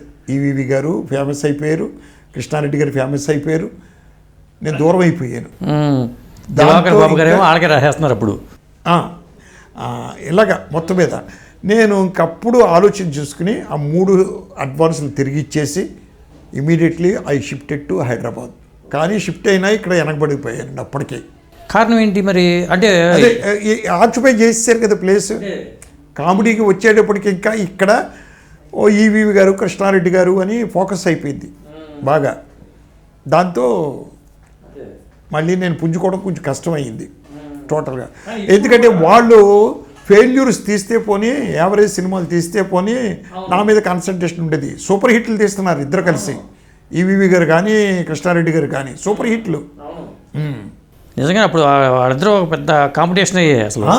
100%. ఈవీవి గారితో ఒక స్టైల్ అయితే కృష్ణారెడ్డి గారితో ఒక స్టైలు. సో పోటాపోటీగా తీస్తున్నారు బ్రహ్మాండంగా, సూపర్గా. అదే నరేష్ గారు ఏ సినిమాలు చేశారు మీరు? నరేష్ గారితో ఫస్ట్ చేసింది నేను మా గురువు గారి సినిమా రొటేషన్ చక్రవర్తిలో యాక్ట్ చేశాడు సార్. ఆయన వన్ ఆఫ్ ది హీరో ఆయన. దాని తర్వాత పోలీస్ భార్య సూపర్ హిట్ అయింది. అవును, అది పెద్ద హిట్. ఇరిగిల్లు పొరిగిల్లు చేశాను సార్. హరికృష్ణ గారిది పద్మావతి కళ్యాణం చేశాను సార్. ఇట్లాగే మొత్తం మీద 15 సినిమాల దాకా చేశాను సార్ నరేష్ గారి. ఆయన కూడా మంచి artist. Very good artist, good behaviour. అవును, నేను చెప్తాను కదండి, గుడ్ బిహేవియర్ కాని వాళ్ళ దగ్గరికి నేను వెళ్ళను అసలు. ఓకే, ఒక సినిమా చేసావు, 2 సినిమాలు చేసావు, 3 సినిమాలు చేసి వదిలేస్తాను. అయితే 1 సినిమా 2 సినిమాలు చేసిన వాళ్ళు కూడా నాకు మంచి ఆర్టిస్టులు దొరికారు. మురళీమోహన్ గారు, మోహన్ బాబు గారు, సుమను, బ్రహ్మానందం గారు హీరోగా ఒక సినిమా, బాబు మోహన్ హీరోగా ఒక సినిమా. కానీ తర్వాత మళ్ళీ వాళ్ళతో సినిమా చేయమని ఎవరు రాలేదు. సుమన్ మీరే తీసుకొచ్చారా లేకపోతే? తీసుకురాక కాదు సార్, యాక్చువల్గా సుమన్ గారు బాలుచంద్ర కలిసి ఒక సినిమా చేస్తున్నారు, బాలు మహేంద్ర గారి సినిమా తమిళ్లో. తమ్మారెడ్డి భరద్వాజ గారు నన్ను డైరెక్టర్గా ఇద్దరికి వెళ్ళాలి సినిమాకి డైరెక్టర్ని అనుకున్నారు. అనుకున్న తర్వాత దానికి ఒక భానుచంద్ర కాకుండా ఇంకో హీరో కావాలి. ఎవరు అని భానుచంద్రతో డిస్కస్ చేస్తే భానుచంద్ర అన్నయ్య నేను ఇప్పుడు సినిమా చేస్తున్నాను, బాలు మహేంద్ర సినిమా, దాంట్లో సుమన్ అని బాగున్నాడు ఆయన అయితే బాగుంటుంది, ఆయన కరాటే కూడా వచ్చు అని. సరే ఓకే అని చెప్పి నాతో చెప్పారు భరద్వాజ్ గారు. ఇద్దరం కలిసి ఆయన కరాటే ప్రదర్శన చూడడానికి వెళ్ళాం. ఓకే, మన బీచ్ దగ్గర బిల్డింగ్లో పైన మెరీనా బీచ్ దగ్గర పైన ఓ బిల్డింగ్లో వెళ్ళాం, చూసాం, బాగున్నాడు అనుకున్నాం, ఆయన ఎంటర్టైన్ చేసాం అంతే. సో మే ఇద్దరం, ఆయన ఫస్ట్ పిక్చర్కి మే ఇద్దరం, ప్రొడ్యూసర్ ఆయన, డైరెక్టర్ నేను. అది సార్. అంటే మీరుగా పరిచయం చేసిన వాళ్ళు ఎవరు లేరండి? నాకు నేనుగా పరిచయం చేసింది, తీసుకొచ్చి వీళ్ళైతే పనికొస్తారు బాగుంటారని సెలెక్ట్ చేసుకుని ఎక్కువ మీరు ఇన్వాల్వ్ అయినట్లేరు అండ్ కంపెనీ ఆర్టిస్టులు అట్లా వచ్చిన వాళ్ళే తప్పితే? లేదండి, ఉన్నారండి, లేడీస్ ఉన్నారు కదా, లేడీ ఆర్టిస్టులు ఉన్నారు కదా. ఎవరు? రేవతి, మానసవీణ. ప్రొడ్యూసర్ గారు నేను కూర్చొని సెలెక్ట్ చేశాను తెలుగుకి రేవతి అయితే బాగుంటుంది. అప్పటికి అమ్మాయి మన్వాసన నేను సినిమా చేసింది, మౌన్ రాగంలో మణిరత్నం గారు సినిమా చేసింది రేవతి. రేవతే కదా? రేవతి అండి. ఓకే, ఏమండి ఆ అమ్మాయి ఫస్ట్ సినిమా మన్వాసనయ్ భారతీరాజ సినిమా. అది చూసి ఆ అమ్మాయిని పెట్టుకున్నాం, ఇద్దరం కలిసి డిస్కస్ చేసుకుని సినిమా చూసి రేవతిని. అలాగే మీకు తెలుగుకి పరిచయం చేసింది నేను 4-5 ఉన్నారు సార్. భానుప్రియ చెల్లులు, నీరోష అమ్మాయి పేరు ఏదో ఉంది సార్. అవును. అలాగే మన ముచ్చర్ల 2 చెల్లులు. అశ్విని ఒక అమ్మాయి వచ్చేది, ఆ అమ్మాయి మీరు? నేను కాదు. ఓకే, నేను కాదు, ధవళా సత్యం గారు. తెలుగులో ఫస్ట్ పిక్చర్ ధవళా సత్యం గారు అనుకుంటున్నాను. ఏమండి అలాగే మీకు నా ఫస్ట్ పిక్చర్స్ చేసింది ఉన్నారు సార్, 4-5 ఉన్నారు. పేర్లు ఇప్పుడు గుర్తు రావట్లేదు కానీ వరుసగా ఏది పెద్ద స్టార్స్ ఉన్నారు, పెద్ద స్టార్స్ అయిన వాళ్ళు ఉన్నారు ఇప్పుడు టోటల్గా. ఇప్పుడు దాసరి గారి శిష్యులు చాలామంది డైరెక్టర్లు అయ్యారు, మీలాంటి వాళ్ళు కోట రామకృష్ణ గారు వీళ్ళందరూ అయ్యారు. కానీ మీ శిష్యులు ఎవరు అయ్యారు? ఉన్నారండి, ఎందుకు లేరండి. చనిపోయాడు మోహన్ అని. ఓకే, ఆలీతో సినిమా తీశాడు, చనిపోయాడు.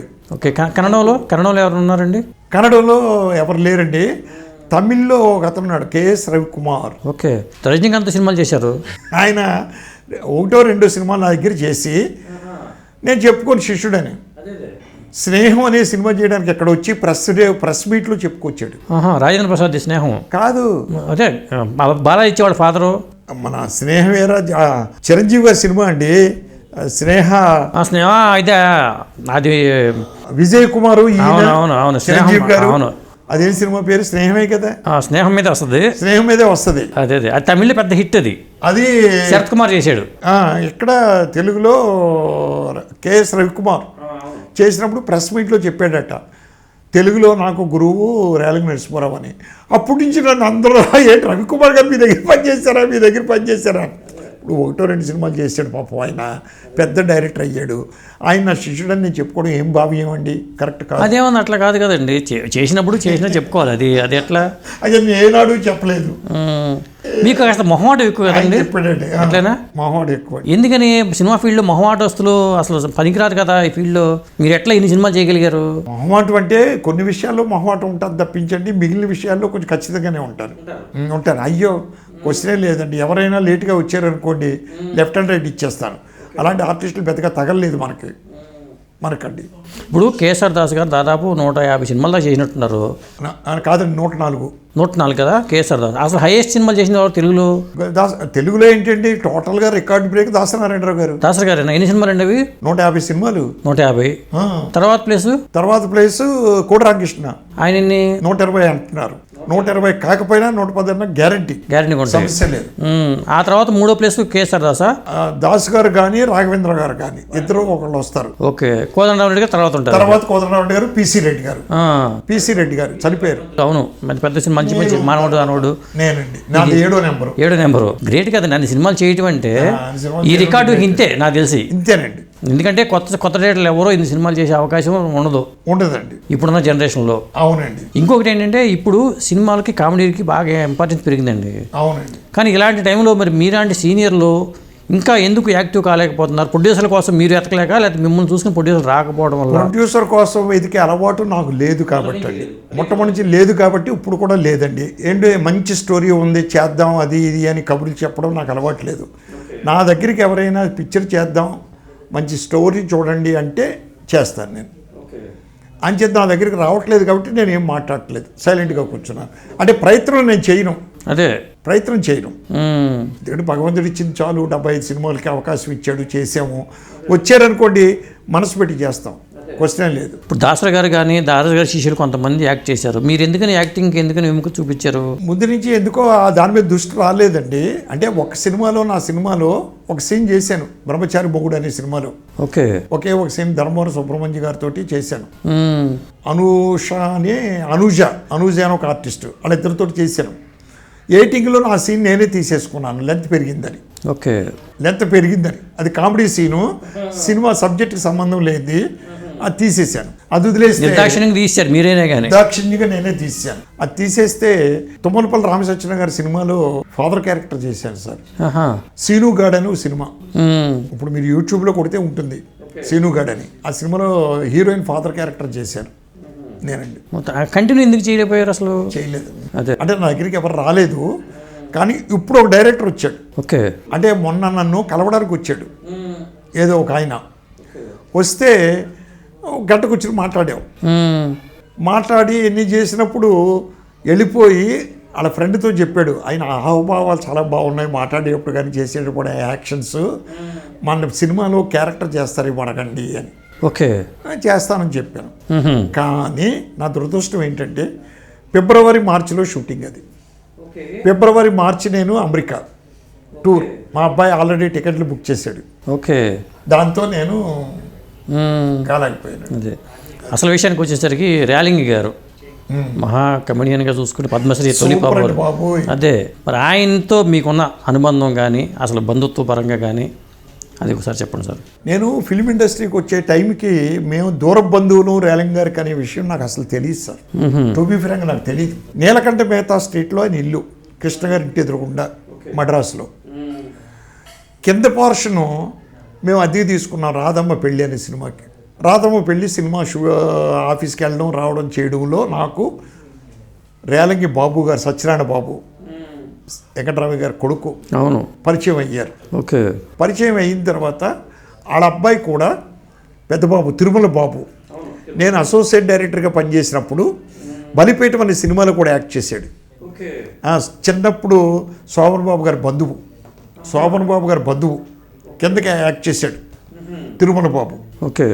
అయిపోయింది. నేను ఎప్పుడూ రేలంగి గారిని పలకరించలేదు పైకి వెళ్ళి. To be Frank. బాబు గారితో మాట్లాడడం, వాళ్ళ ఫ్యామిలీ మెంబర్స్తో మాట్లాడమే తప్పించి ఎప్పుడు నేను ఆయన దగ్గరికి ఎందుకు వెళ్ళలేదు? నేను వెళ్ళాలనిపించలేదు. ఓకే. షూటింగ్లో రాధంపల్లిలో యాక్ట్ చేశారు ఆయన. అప్పటికే ఆయనకి ఆర్థరైటిస్ వచ్చిందండి, 2 కాళ్ళకి. కుర్చీలో కూర్చొని ఉంటున్నారు. ఓకే. సో గురువు గారు కుర్చీలో కూర్చునే సీన్లే రాశారు. ఒకరోజు సెట్లో ఆయన నన్ను అక్కడ దూరంగా నుంచుని ఉన్నాను, పిలిచాడు నన్ను రాధంపల్లికి. ఇట్రా అన్నారు. ఆయన పక్కన ఇద్దరు మనుషులు ఎప్పుడూ ఉంటారు, ఎందుకంటే లేవాలన్నా కూర్చోబెట్టాలన్నా చేయాలన్నా తిప్పాలన్నా. ఓకే. దీనికి వచ్చాడు. ఏ ఊరినిది అన్నాడు. పాలకొల్లు సార్ అన్నాడు. ఓ పాలకొల్ల, ఎవరబ్బాయి? Doctor Relangi Sriranganayakulu sir. ఓ రంగడ కొడుకువా? మీ నాన్నగారు తెలుసు అయితే? మీ నాన్నగారు కలిసారో లేదో తెలియదు కానీ పేరైతే తెలుసు ఆయన. ఓకే. ఎన్నాళ్ళు అయింది వచ్చి సినిమా ఫీల్డ్కి? మళ్ళీ సార్. ఓకే ఇట్రా అన్నాడు.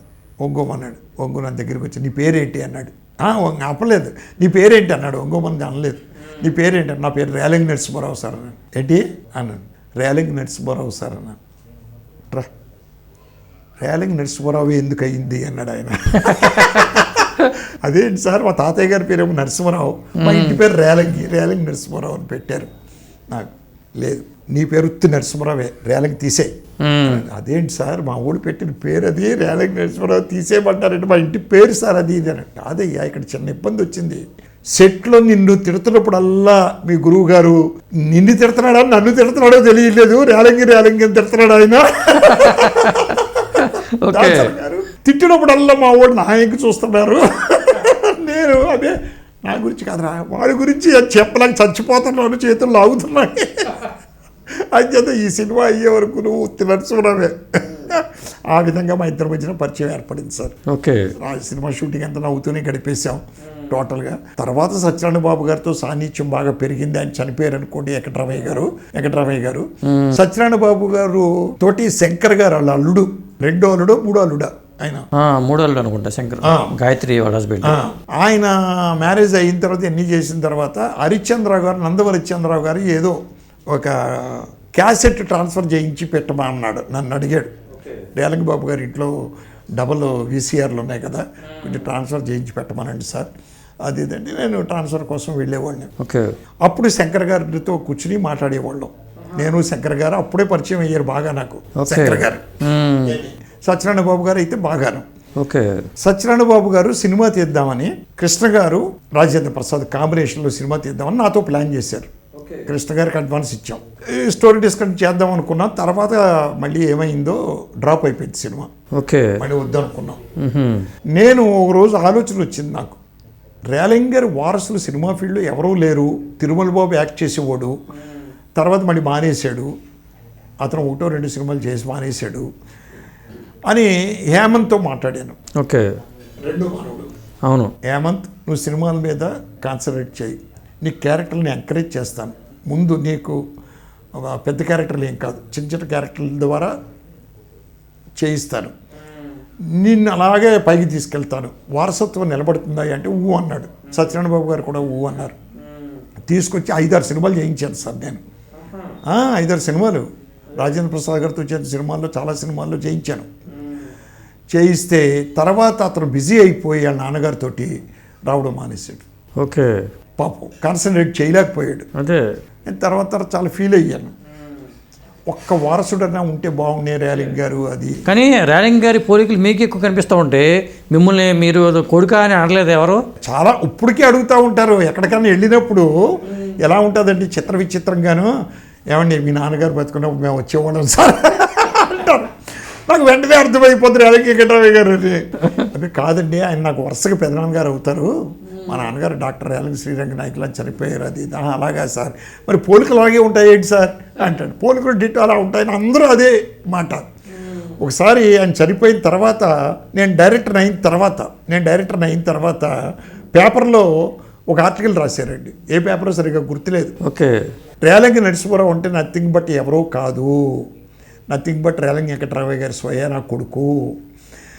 ఆయన చనిపోయేటప్పుడు ఈయన తులసి తీర్థం ఆయన నోట్లో వేస్తే ఆయన ఆశయాన్ని ఈయన చేతిలో పెట్టాడు పేపర్లో కూడా రాసేసారు. కామెడీ సినిమాలే అని కూడా రాసేసారు. అంత అలా ఉండేదండి టోటల్గా.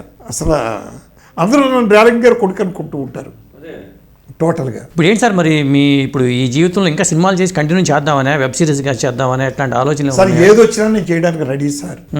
మన దగ్గర కథలు రెడీగా ఉన్నాయి. మా గురువు గారు నా డైరెక్షన్లో తీయాలని 2 కథలు రెడీ చేసి పెట్టాడు. బయట ఒక రైటర్ దగ్గర కొన్నాడు 2 కథలు, మంచి కథలు. ఒకటి అవుట్ అండ్ అవుట్ కామెడీ, ఒకటి with good message. Out and comedy, good message, very good message. At present డేస్కి పనికొచ్చేది. మగపిల్లలకి పెళ్ళిళ్ళు ఎందుకు అవ్వట్లేదు, పెళ్లి సంబంధాల కోసం తిరుగుతున్నారు తల్లిదండ్రులు అనే దాని మీద సబ్జెక్ట్, ఒకటి అద్భుతమైన సబ్జెక్ట్ తయారు చేయించారు విజయ్ కుమార్ అని ఒక ఆయన. ఓకే, అది తీసుకున్నాడు ఆయన గురువు గారు. అవి నా దగ్గరే ఉన్నాయి. ఇప్పుడు నా పేరు మీద రిజిస్టర్ చేసి పెట్టారు రైటర్స్ అసోసియేషన్లో. అది కాకుండా నేను సొంతంగా తయారు చేసుకున్న కథలు కొన్ని ఉన్నాయండి. యాస్టీజ్ సీతమ్మ వాకిట్లో సినిమా షూటింగ్ అని ఒకటి ఉంది. టైటిల్స్ కూడా వెరైటీగా ఉన్నాయి అసలు. టైటిల్స్లో కూడా కొత్తదనం కనిపిస్తుంది. ఒక పిసినారి సినిమా తీస్తే ఎలా తీస్తాడు, అదే సీతమ్మ వాకిట్లో సినిమా షూటింగ్ అదొకటి ఉంది. అలాగే 4-5 కథలు రెడీగా ఉన్నాయి సార్ నా దగ్గర ఇప్పుడు. కానీ కథలు పట్టుకు వచ్చేవాళ్ళు కూడా మీరు ఎదుర్కొంటారుగా, బయట నుంచి కథలు పట్టుకొచ్చి వినండి సార్ మా దగ్గర మంచి విని ఆ కథ బాగుంటే కథ చేస్తాం. అది తప్పేమీ లేదే. మనమండి మన కథే చేయాలని రూల్ ఏమీ లేదు. వాళ్ళ కథ బాగుందనుకోండి, ఇదే సార్ మన దగ్గర కథలు ఏమన్నా ఉన్నాయంటే మనం చెప్తాం. అదే కథల విషయంలో కాపీ రైట్ మనకి ఉండాలంటే ఏంటి సార్, ఏం చేయాలి? కాపీ రైట్ ఉండాలంటే ఒక పద్ధతి సార్. ఇక్కడ గవర్నమెంట్లో ముందు రిజిస్టర్ చేసుకోవడం ఒక పద్ధతి. గవర్నమెంట్లో రిజిస్ట్రేషన్ అంటే చాలా కష్టమైన పని. మీకు అవును, చాలా కష్టమైన పని, చాలా ప్రయాసతో కూడినటువంటి పని అండి అది.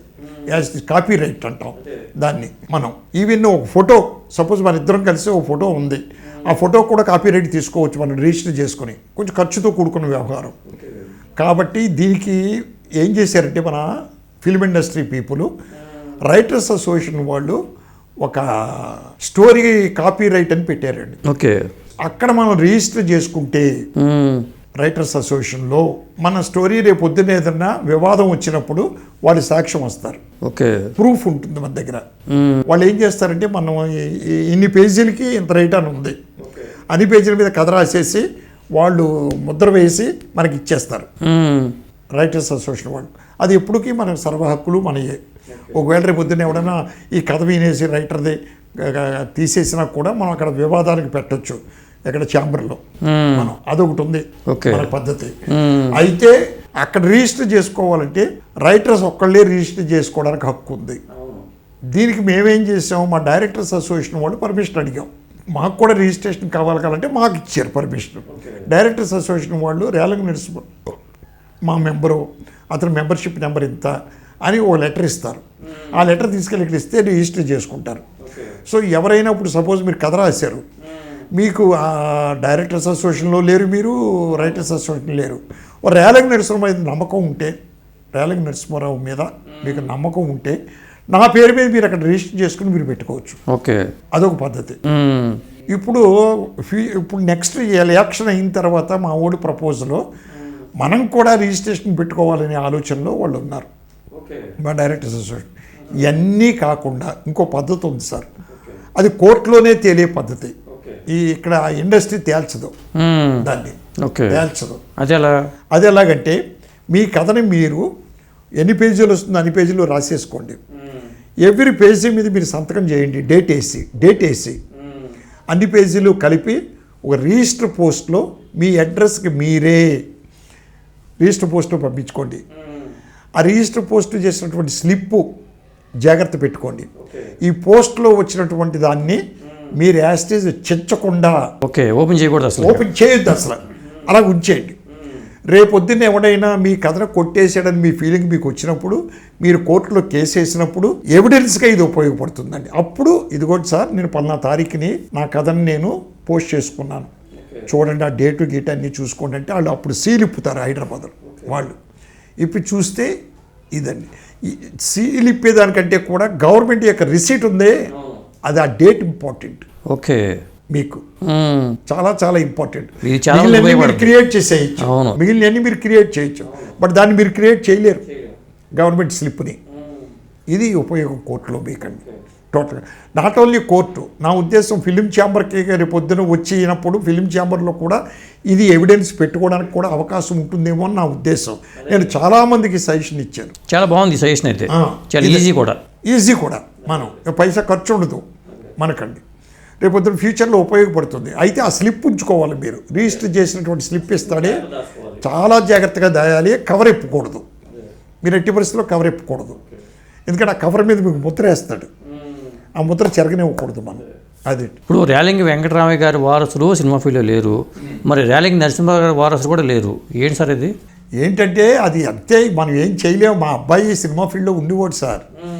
అతను అసిస్టెంట్ డైరెక్టర్గా పనిచేశాడు సుబ్బు అనే సినిమాకి. మధ్యలో కొంచెం వివాదం వచ్చేసాడు. తర్వాత నా సినిమాకి అసిస్టెంట్ డైరెక్టర్గా పనిచేశాడు, రైటర్గా పనిచేశాడు, కొంచెం కథలు కూడా రాస్తాడు మా ఊడు. నేను ప్రేమించుకున్నాం పెళ్లికి రెండేరు సినిమా తీశాను నేను, దానికి కథ క్రియేట్ చేసింది మా ఊడే. ఓకే. అలాగే మొన్న ఊ అంటావా మామ మీ ఇద్దరం కలిసి తయారు చేసిన కథ మా అబ్బాయి నేను. అయితే మా ఊడిది ముక్కుసూటి వ్యవహారం సినిమా ఫీల్డ్లో పనికిరాదు. అలాగని చెప్పి నేను అడ్డదారిలో వెళ్ళండి, అబద్ధాలు ఆడండి అని నేను చెప్పను. లౌకికం కావాలండి. అదే ఇక్కడ లౌక్యం లేకపోతే మీరు ఇంపాసిబుల్ ఇక్కడ. అంటే మాకు గురువుగారు చెప్పేవాడు బిగినింగ్లోనే, ఇక్కడ విన్న మాట ఇక్కడే మర్చిపోండి. ఓకే. ఇప్పుడు సపోజ్ నేను పనిచేస్తున్నాను, డైరెక్టర్ దగ్గర పనిచేస్తున్నాను, నేను అసిస్టెంట్ డైరెక్టర్గా అనుకుందాం, అసిస్టెంట్ రైటర్గాను చేస్తున్నప్పుడు ఆఫీసులో ప్రొడ్యూసరు ఏదో కోపతాపాలతోటి ఏదో మాట్లాడాడు డైరెక్టర్ గురించి. సపోజ్ ఏంటంటే ఈ డైరెక్టర్ దొబ్బేస్తున్నాడు, మొన్నేమో షెడ్యూల్ ఇప్పుడు అన్నాడు ఫిబ్రవరిలో, మళ్ళీ ఇప్పుడు ఫిబ్రవరిలో సినిమా చేస్తాను మార్చి అంటాడు. ఏంటిది ఇలాగా? ఏం డైరెక్టర్ అయినా ఇలాగ ఏదో చికాకు పడ్డాడు అనుకుందాం. ఆ మాటను తీసుకెళ్ళి మీరు డైరెక్టర్ గారికి చెప్పకూడదు. ఓకే. అలాగే ఆర్టిస్ట్ గురించి ఏదైనా మాట్లాడారు కూడా మీరు చెప్పకూడదు. అలాగే ఆర్టిస్టులు కానీ డైరెక్టర్ కానీ చికాకులో ప్రొడ్యూసర్ని ఏదైనా అనవచ్చు. ఒక కెమెరామెన్ను, ప్రొడ్యూసర్ను, డైరెక్టర్ను ఎవరొకరిని ఏదో అనవచ్చు. ఈ మనం చెప్పకూడదు. ఇక్కడ విన్నది ఇక్కడే గొడవలు అయిపోతాయి. అదే ఇది బిగినింగ్లో బాగానే ఉంటుంది. ఒరే వీడు మంచి న్యూస్లు గ్యాదర్ చేస్తాడరా మన కోసం అని. రాను ఇది అమ్మో వీడితో డేంజర్ రా, మనం మాట్లాడిన ఇక్కడ చెప్పేస్తాడరా, మనం చేసే పనులన్నీ చెప్పేస్తాడరా అని బాయ్ కట్ చేస్తారు. సో అది పనికిరాదు ఇండస్ట్రీలో. కాబట్టి మనం ఏం చేయాలంటే లౌక్యంగా వెళ్తూ వెళ్ళాలి. ఇక్కడ ఎవరికి అనుగుణంగా వాళ్ళకి టోటల్గా. మీ విషయం అటు వదిలేద్దాం. మీ గురువు గారు వాళ్ళ వారసులు కూడా నిలబడలేకపోయారు ఇండస్ట్రీలో. నిలబడలేకపోయారంటే ఆయన ప్రయత్నం చేశాడు పాపం. చిన్నాను సినిమా తీశాడు, ఇంకో సినిమా అదే గ్రీక్ వీరుడేనో సినిమా తీశాడు, ఎన్ని తీశాడు. పాపం మన అదృష్టం కలిసి రాలేదు, మన అరుణ్ బాబుకి కలిసి రాలేదు. అంటే దీని అదృష్టమేనే అనుకోవాలి. ఇక కొంతమంది ఉన్నా కానీ బ్యాక్గ్రౌండ్ ఉన్న అదృష్టమే సార్ అది. ఇప్పుడు రాఘవేంద్ర గారు అబ్బాయి ఉన్నాడు, ఆయన పాపం తీశారు, ప్రయత్నం చేశారు రాఘవేంద్ర గారు, రాణించలేకపోయాడంటే అదృష్టం. అంటే సినిమా ఫీల్డ్లో మీకు వర్త్ ఫస్ట్ కౌంట్ అవ్వదు, అదృష్టం కౌంట్ అవుద్ది. నెక్స్ట్ మీ బిహేవియర్, మీ యొక్క పనితనం. ఓకే. అదృష్టం కలిసి వచ్చిన తర్వాత ఇవన్నీ మీకు పనికి వస్తాయి.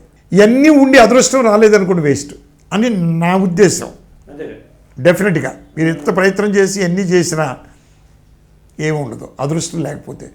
అదృష్టం వచ్చి మనం పైకి వచ్చినప్పుడు మన బిహేవియర్ బ్రహ్మాండంగా ఉండాలి, మన క్రమశిక్షణ తప్పకుండా ఉండాలి, మనం డెడికేషన్ తప్పకుండా ఉండాలి, ఇవన్నీ చేయాలి. మా గురుగారి పిల్లల విషయంలో అదే తప్పు జరిగిందండి పాపం. రాలేకపోవడం కాదు. ఎంతోమందికి లైఫ్ ఇచ్చారు ఆయన, ఎంతోమందికి లైఫ్ ఇచ్చారు.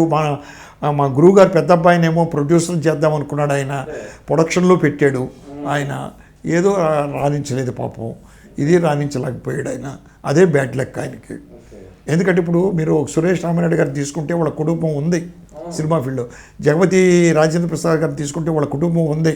ఇలాగే మీరు కొన్ని ఫ్యామిలీస్ని తీసుకుంటే ఉన్నారు. కోటి రామకృష్ణ గారికి ఎవరు వారసులు కనపట్లేదు, అల్లు రామలింగయ్య గారికి ఉన్నారు. అదే ఏమండి కోటి రామకృష్ణ గారు వారసురాలు రావాలనుకుంది పాపం, మొట్టమొదటి ఎదురు దెబ్బ తగిలింది, మొన్న ఎదురు దెబ్బ తగిలింది పాపం. ఇలాగా చెప్పలేము సార్ ఇవన్నీ. సినిమా మాయ అంతే, సినిమా మాయ అంతే, ఇది అంతేనండి. కొత్త హీరోయిన్ల కోసం ఎలా వాళ్ళు మిమ్మల్ని అప్రోచ్ అవుతారా, మీరే అప్రోచ్ అవుతారా, అసలు ఎలా జరుగుతుంది అది? లేదు సార్, అంటే కొంతేమో వాళ్ళు అప్రోచ్ అవుతారు ఫోటోలు ఇచ్చి అన్నీ చేసి, కానీ అలాంటి వాళ్ళ కంటే కూడా మేము పట్టుకున్న వాళ్ళే. ఇందాక చెప్పాను మీకు, నేను ఒక రేవతిని మన్నవాసన సినిమా చేసి ఆ అమ్మాయిని పట్టుకున్నాం. అలాగే భానుప్రియ చెల్లులు ఏమండి ఆ అమ్మాయిని ఎక్కన బాబు గారు చెప్పారు, ఆ అమ్మాయిని మేము తీసుకున్నాం. అలాగే మీకు ఇంకొక అమ్మాయిని మన ముచ్చెర్ల ఉండే చెల్లెలు, ముచ్చెర్ల అడిగాం, మీ చెల్లెలు యాక్ట్ చేస్తుంది అంటే పెళ్ళానికి ప్రేమలేక ప్రియురాలు శుభలేఖలో ఆ అమ్మాయిని తీసుకున్నాం. అలాగే మీకు ఇందాక నేను చెప్పండి ఒక అమ్మాయి ఉంది, ఎవరంటే మన టీవీ సీరియల్స్ కూడా చేస్తుంది, కిన్నెరని వచ్చి మేము విధి సీరియల్ ఒకటి ఈడివిల్ చేసింది అమ్మాయి. బలేమౌడ్ అనే సినిమాలో పేకేటి శివరామ గారు తీసుకొచ్చారు, చూపించారు నాకు వెంకటబాబు గారికి. చూపిస్తే ఈ అమ్మాయి బాగుంది అని చెప్పి ఆ అమ్మాయిని వేసాం కిన్నెర్ని. ఇది వదిలేస్తే డబ్బు ఎవరికి చేదు అనే సినిమా షూటింగ్ అనుకున్నప్పుడు, స్క్రిప్ట్ అనుకున్నప్పుడు రాజేంద్ర ప్రసాద్ పక్కన ఎవరైనా కొత్తగా ఉంటే బాగుంటుంది ఎవరు అనుకుంటే పార్థివన్ సీత ఉంది, సీత ఆ సీత గారిది ఒక సినిమా రిలీజ్ అయింది, హిట్ అయింది తమిళ్లో, ఫస్ట్ పిక్చర్ బాగుంది. ఆ అమ్మాయిని కన్సల్ట్ చేసి ఆ అమ్మాయిని తీసుకొచ్చామండి, సీతని. అలాగే ఇలవర్సి అంటే తెలుగులో కల్పన అని పెట్టాం పేరు, మేమే మార్చాం కల్పన అని. ఆ అమ్మాయిని తెల్ల గులాబీలు అనే సినిమాకి మేము తీసుకొచ్చాం, మేము తీసుకొచ్చాం ఆ అమ్మాయి. వచ్చి ఆ అమ్మాయిని పెట్టాం. ఇట్లాగా మేము తీసుకొచ్చిన వాళ్ళు ఉంటారు, ఫోటోలు పట్టుకుని ఆఫీస్కి వచ్చిన వాళ్ళు ఉంటారు. కొంతమంది దీంట్లో ఒకవేళ మేము ఇంట్రడ్యూస్ చేసినా కూడా మా పేరు చెప్పని వాళ్ళు ఉన్నారు. ఆ పేర్లు వద్దులేండి, ఎందుకంటే కాంట్రవర్సీ కొంచెం. సినిమాల వరకు హీరోయిన్ ఎంపిక సరేనండి, మరి మీ జీవితంలో హీరోయిన్ ఎంపిక ఎలా జరిగింది? అది ఎలా జరిగిందంటే మేము తిరుపతి అనే షూటింగ్కి వెళ్ళాం. రాజబాబు గారిది, నేను అసిస్టెంట్ డైరెక్టర్ని. అక్కడ మా బంధువులు ఉన్నారు. ఆ బంధువులు ఆయన వచ్చి మా నాన్నగారితో ఫోన్లో మాట్లాడితే ఇలాగ మా అమ్మాయికి ఇచ్చి చేద్దాం అనుకుంటున్నాం, మరి మీ అబ్బాయి ఏంటి అని. సరే ఓకే, వెళ్ళి హోటల్కి వెళ్ళి మా అబ్బాయిని తీసుకెళ్ళండి ఇంటికి అని. నాకు పెళ్లి చూపులని చెప్పకుండా ఇంటికి తీసుకెళ్ళారు. ఆ పిల్ల చేత కాఫీలు అన్నీ ఇప్పించారు, అన్నీ చేసి వచ్చాం. మా అమ్మాయి ఎలా ఉంది అని అడిగాడు ఆయన. బాగుంది కదండి అది ఇది అన్నాను.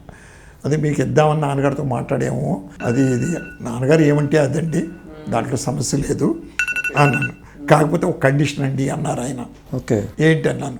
ఏమీ లేదు, నేను రైల్వేలో మంచి పొజిషన్లో ఉన్నాను కాబట్టి మీరు సినిమా ఫీల్డ్ వదిలేయండి, రైల్వేలో మంచి జాబ్ ఇస్తారు అన్నారు. సారీ సార్, మీరేమనుకోవద్దు, నేను అమ్మాయినైనా వదులుకుంటాను కానీ సినిమాను వదులుకోను అని చెప్పి వచ్చేసారండి. వచ్చేసిన తర్వాత అయిపోయిన తర్వాత మేము ఇక్కడ పెళ్లి సంబంధాలు చూస్తూ ఉన్నారు నాన్నగారు. చూస్తూ ఉన్న ఆ టైంలో ఇప్పుడు నేను పెళ్లి చేసుకున్న మా మిసెస్ సాయిలక్ష్మి వాళ్ళ నాన్నగారు ఆప్కో అని ఒకటి ఉండేదండి, ఐకో ఫ్యాబ్రిక్స్ దాని పేరు మొట్టమొదటిలో. తర్వాత యాప్కో అని వచ్చింది ఏదో, ఏమండి దాంట్లో పనిచేసేవారు మేనేజర్గా.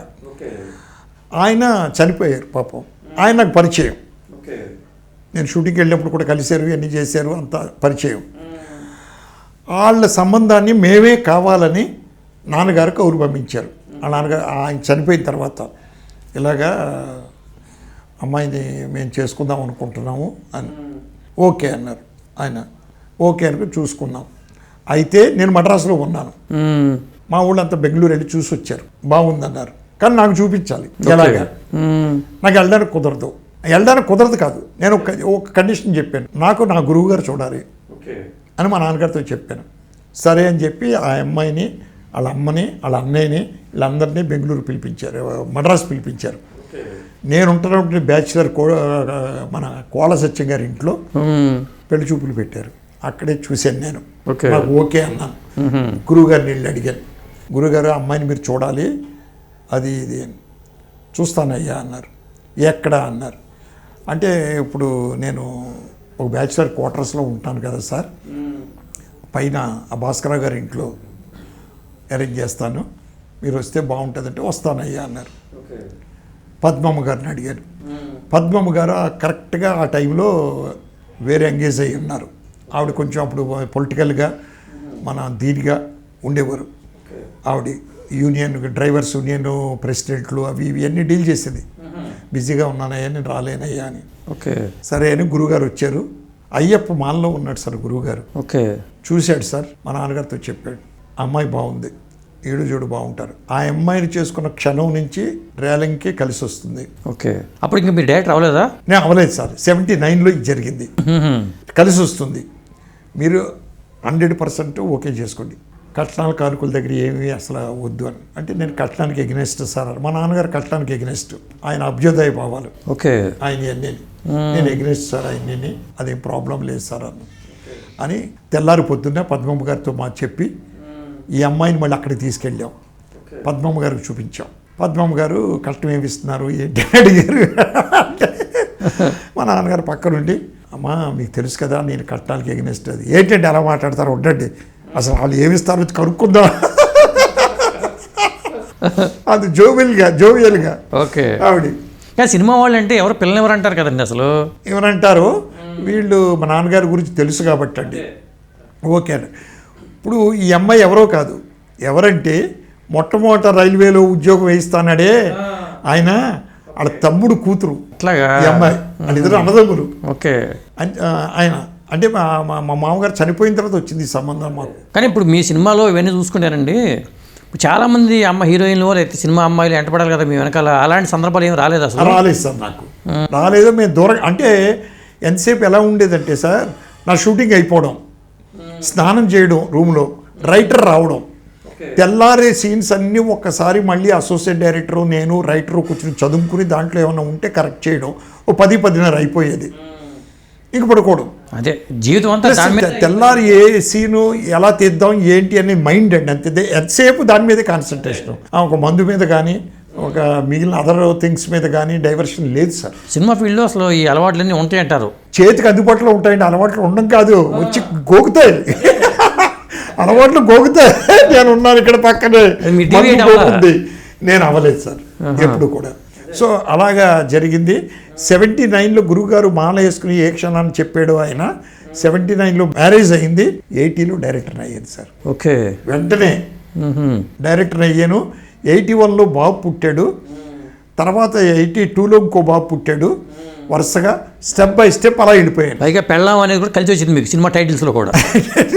పెళ్ళము కలిసి వచ్చింది, పిల్లలు పుట్టడంతో మరీ ఉన్నత స్థానానికి వెళ్ళిపోయాను. ఓకే ఉన్నత స్థానం అంటే 70 అంటే సంపాదించలేకపోవచ్చు, నేను సంపాదించలేదు. ఎందుకు సంపాదించలేదంటే ప్రొడ్యూసర్ మాట్లాడింది పెర్ఫెక్ట్గా పాపం ప్రాబ్లమ్స్ వాళ్ళు ఇచ్చేవారు కాదు. 50% అప్పట్లో ఇంత రెమ్యునరేషన్ కూడా ఉండే కాదేమో. ఎంత అది లేదు ఎక్కడంటే అసలు 3 లక్షలు 4 లక్షలు డైరెక్టర్కి, దాంట్లో 50% మళ్ళీ కన్సెక్షను మళ్ళీని ఇంకేం కడతాం. బ్యాడ్ హ్యాబిట్స్ లేవు కాబట్టి కొంత స్టెబిలిటీ. తర్వాత మా బంధువులకు చాలామందికి సహాయం చేశాను నేను, మా బంధువులకు చాలామందికి సహాయం చేశాను ఉన్నంతలో. రేలింగ గారు కూడా అట్లా సహాయం చేసి ఇదయ్యారంటారు. ఇదయ్యారండి. నేను ఈరోజు సంపాదించలేదు, అదేనండి కారణం. ఒక ఈ బిల్డింగ్ తప్పించి ఏమీ లేదండి మనకి. అది ఇప్పుడు కింద మధురానగర్లో ఇలాంటి బిల్డింగ్ ఉందంటే చాలా సేఫ్ జోన్లో ఉన్నట్లు లెక్క. సేఫ్ జోన్లో ఉన్నట్లు లెక్క అండి డెఫినెట్గా. నేను అప్పుడు కొంత సార్ ఇది 2000లో గజం 7,200. ఇప్పుడు గజం 1,50,000 నుంచి 2 లక్షలు ఉందండి ఈ ఏరియాలో. గజం 250 గజాలు ప్లస్ కన్స్ట్రక్షన్. కానీ మీరు నిర్మాణంలో వెళ్ళిపెట్టలా మీ గురుగారు లాగా? లేకపోతే లేదండి, నేను దాని పనికిరానని నాకు నేనే డిసైడ్ చేసుకున్నాను. ఎందుకంటే ప్రొడ్యూసర్కి ఎప్పుడు కమాండింగ్ ఉండాలండి. ఓకే ఏమండి, కొంచెం గట్టిగా మాట్లాడే నేచర్ ఉండాలి ప్రొడ్యూసర్కి. అది లేదు నా దగ్గర. డైరెక్షన్ మీద కమాండింగ్ ఉంది, ప్రొడక్షన్ ఆర్గనైజేషన్ మీద పెద్దగా లేదు నాకండి. అది చేయాలంటే కష్టం అండి. తర్వాత డైరెక్టర్కి షార్ట్ టెంపర్ ఉండొచ్చు, ప్రొడ్యూసర్కి షార్ట్ టెంపర్ ఉండకూడదు. ఓకే ఎందుకు అంటే ప్రొడ్యూసర్ షార్ట్ టెంపర్ ఉందనుకోండి, మీరు ఏదైనా ప్రాపర్గా చేస్తే ఎడవా నువ్వు అక్కర్లేదు నాకు, అప్పటి వరకు తీసిన తగలబెట్టేసి మళ్ళీ తీయాలి. డైరెక్టర్కి షార్ట్ టెంపర్ ఉండి చేసాడు అనుకోండి, ప్రొడ్యూసర్తో వెళ్ళి గొడవ పెట్టుకుని ఏంటంటే ఆ డైరెక్టర్ నేను చేయను, ప్రొడ్యూసర్ చేతులు పట్టుకుంటాడు. కాదయ్యా నేను ఇంత ఫైనాన్స్ తీసుకొచ్చాను, నా ఫైనాన్స్ ఇలా ఉన్నారు, నా మెడలో మా మావిడి మెడలో పుత్రుడు కూడా తాకాడు పెట్టేశాను, నువ్వు ఇలాంటి అలాగే ఏదో అడ్జస్ట్ చేసుకో అని ప్రొడ్యూసర్ బతిమాలుతాడు. నిర్మాతకి ఇలాంటి కష్టాలు ఉంటాయండి సినిమా ఫీల్డ్లో? ఉంటాయి సార్, 100% ఉంటాయి. కొంతమంది నిర్మాతలు ఆత్మహత్య చేసుకున్నారంటారు, సినిమా ల్యాబ్లో మగ్గిపోతుందంటారు. అవునండి అంటారు, కానీ నాకు అలాంటి ఇన్సిడెంట్ జరగలేదు మనకి ఎప్పుడు కూడా, మనయండి ఎప్పుడు కూడా. మీ సినిమా చాలా వరకు హిట్లే కదా అంతా దాదాపు? హిట్లేనండి. అదే ఒకవేళ ఫెయిల్యూర్ అనే సినిమాలు కూడా ఉన్నాయి, అయినా కూడా ఇలాంటివి జరగలేదు అదే మనకండి. ఇప్పుడు ఎదురింటి మొగుడు పక్కింటి పెళ్ళని తీసిన ప్రొడ్యూసర్ ఫస్ట్ పిక్చర్ ఫెయిల్యూరే నాతోటి, నా డైరెక్షన్లో. తర్వాత రెండో సినిమా సూపర్ హిట్, తర్వాత బ్రహ్మచారి మొగుడు మంచి హిట్, భాస్కర్ రెడ్డి. చాలా గొప్ప విషయాలు చెప్పారండి. థ్యాంక్ యూ అండి. Thank you sir Thank you అండి. రామచంద్ర గారు, థ్యాంక్ యూ.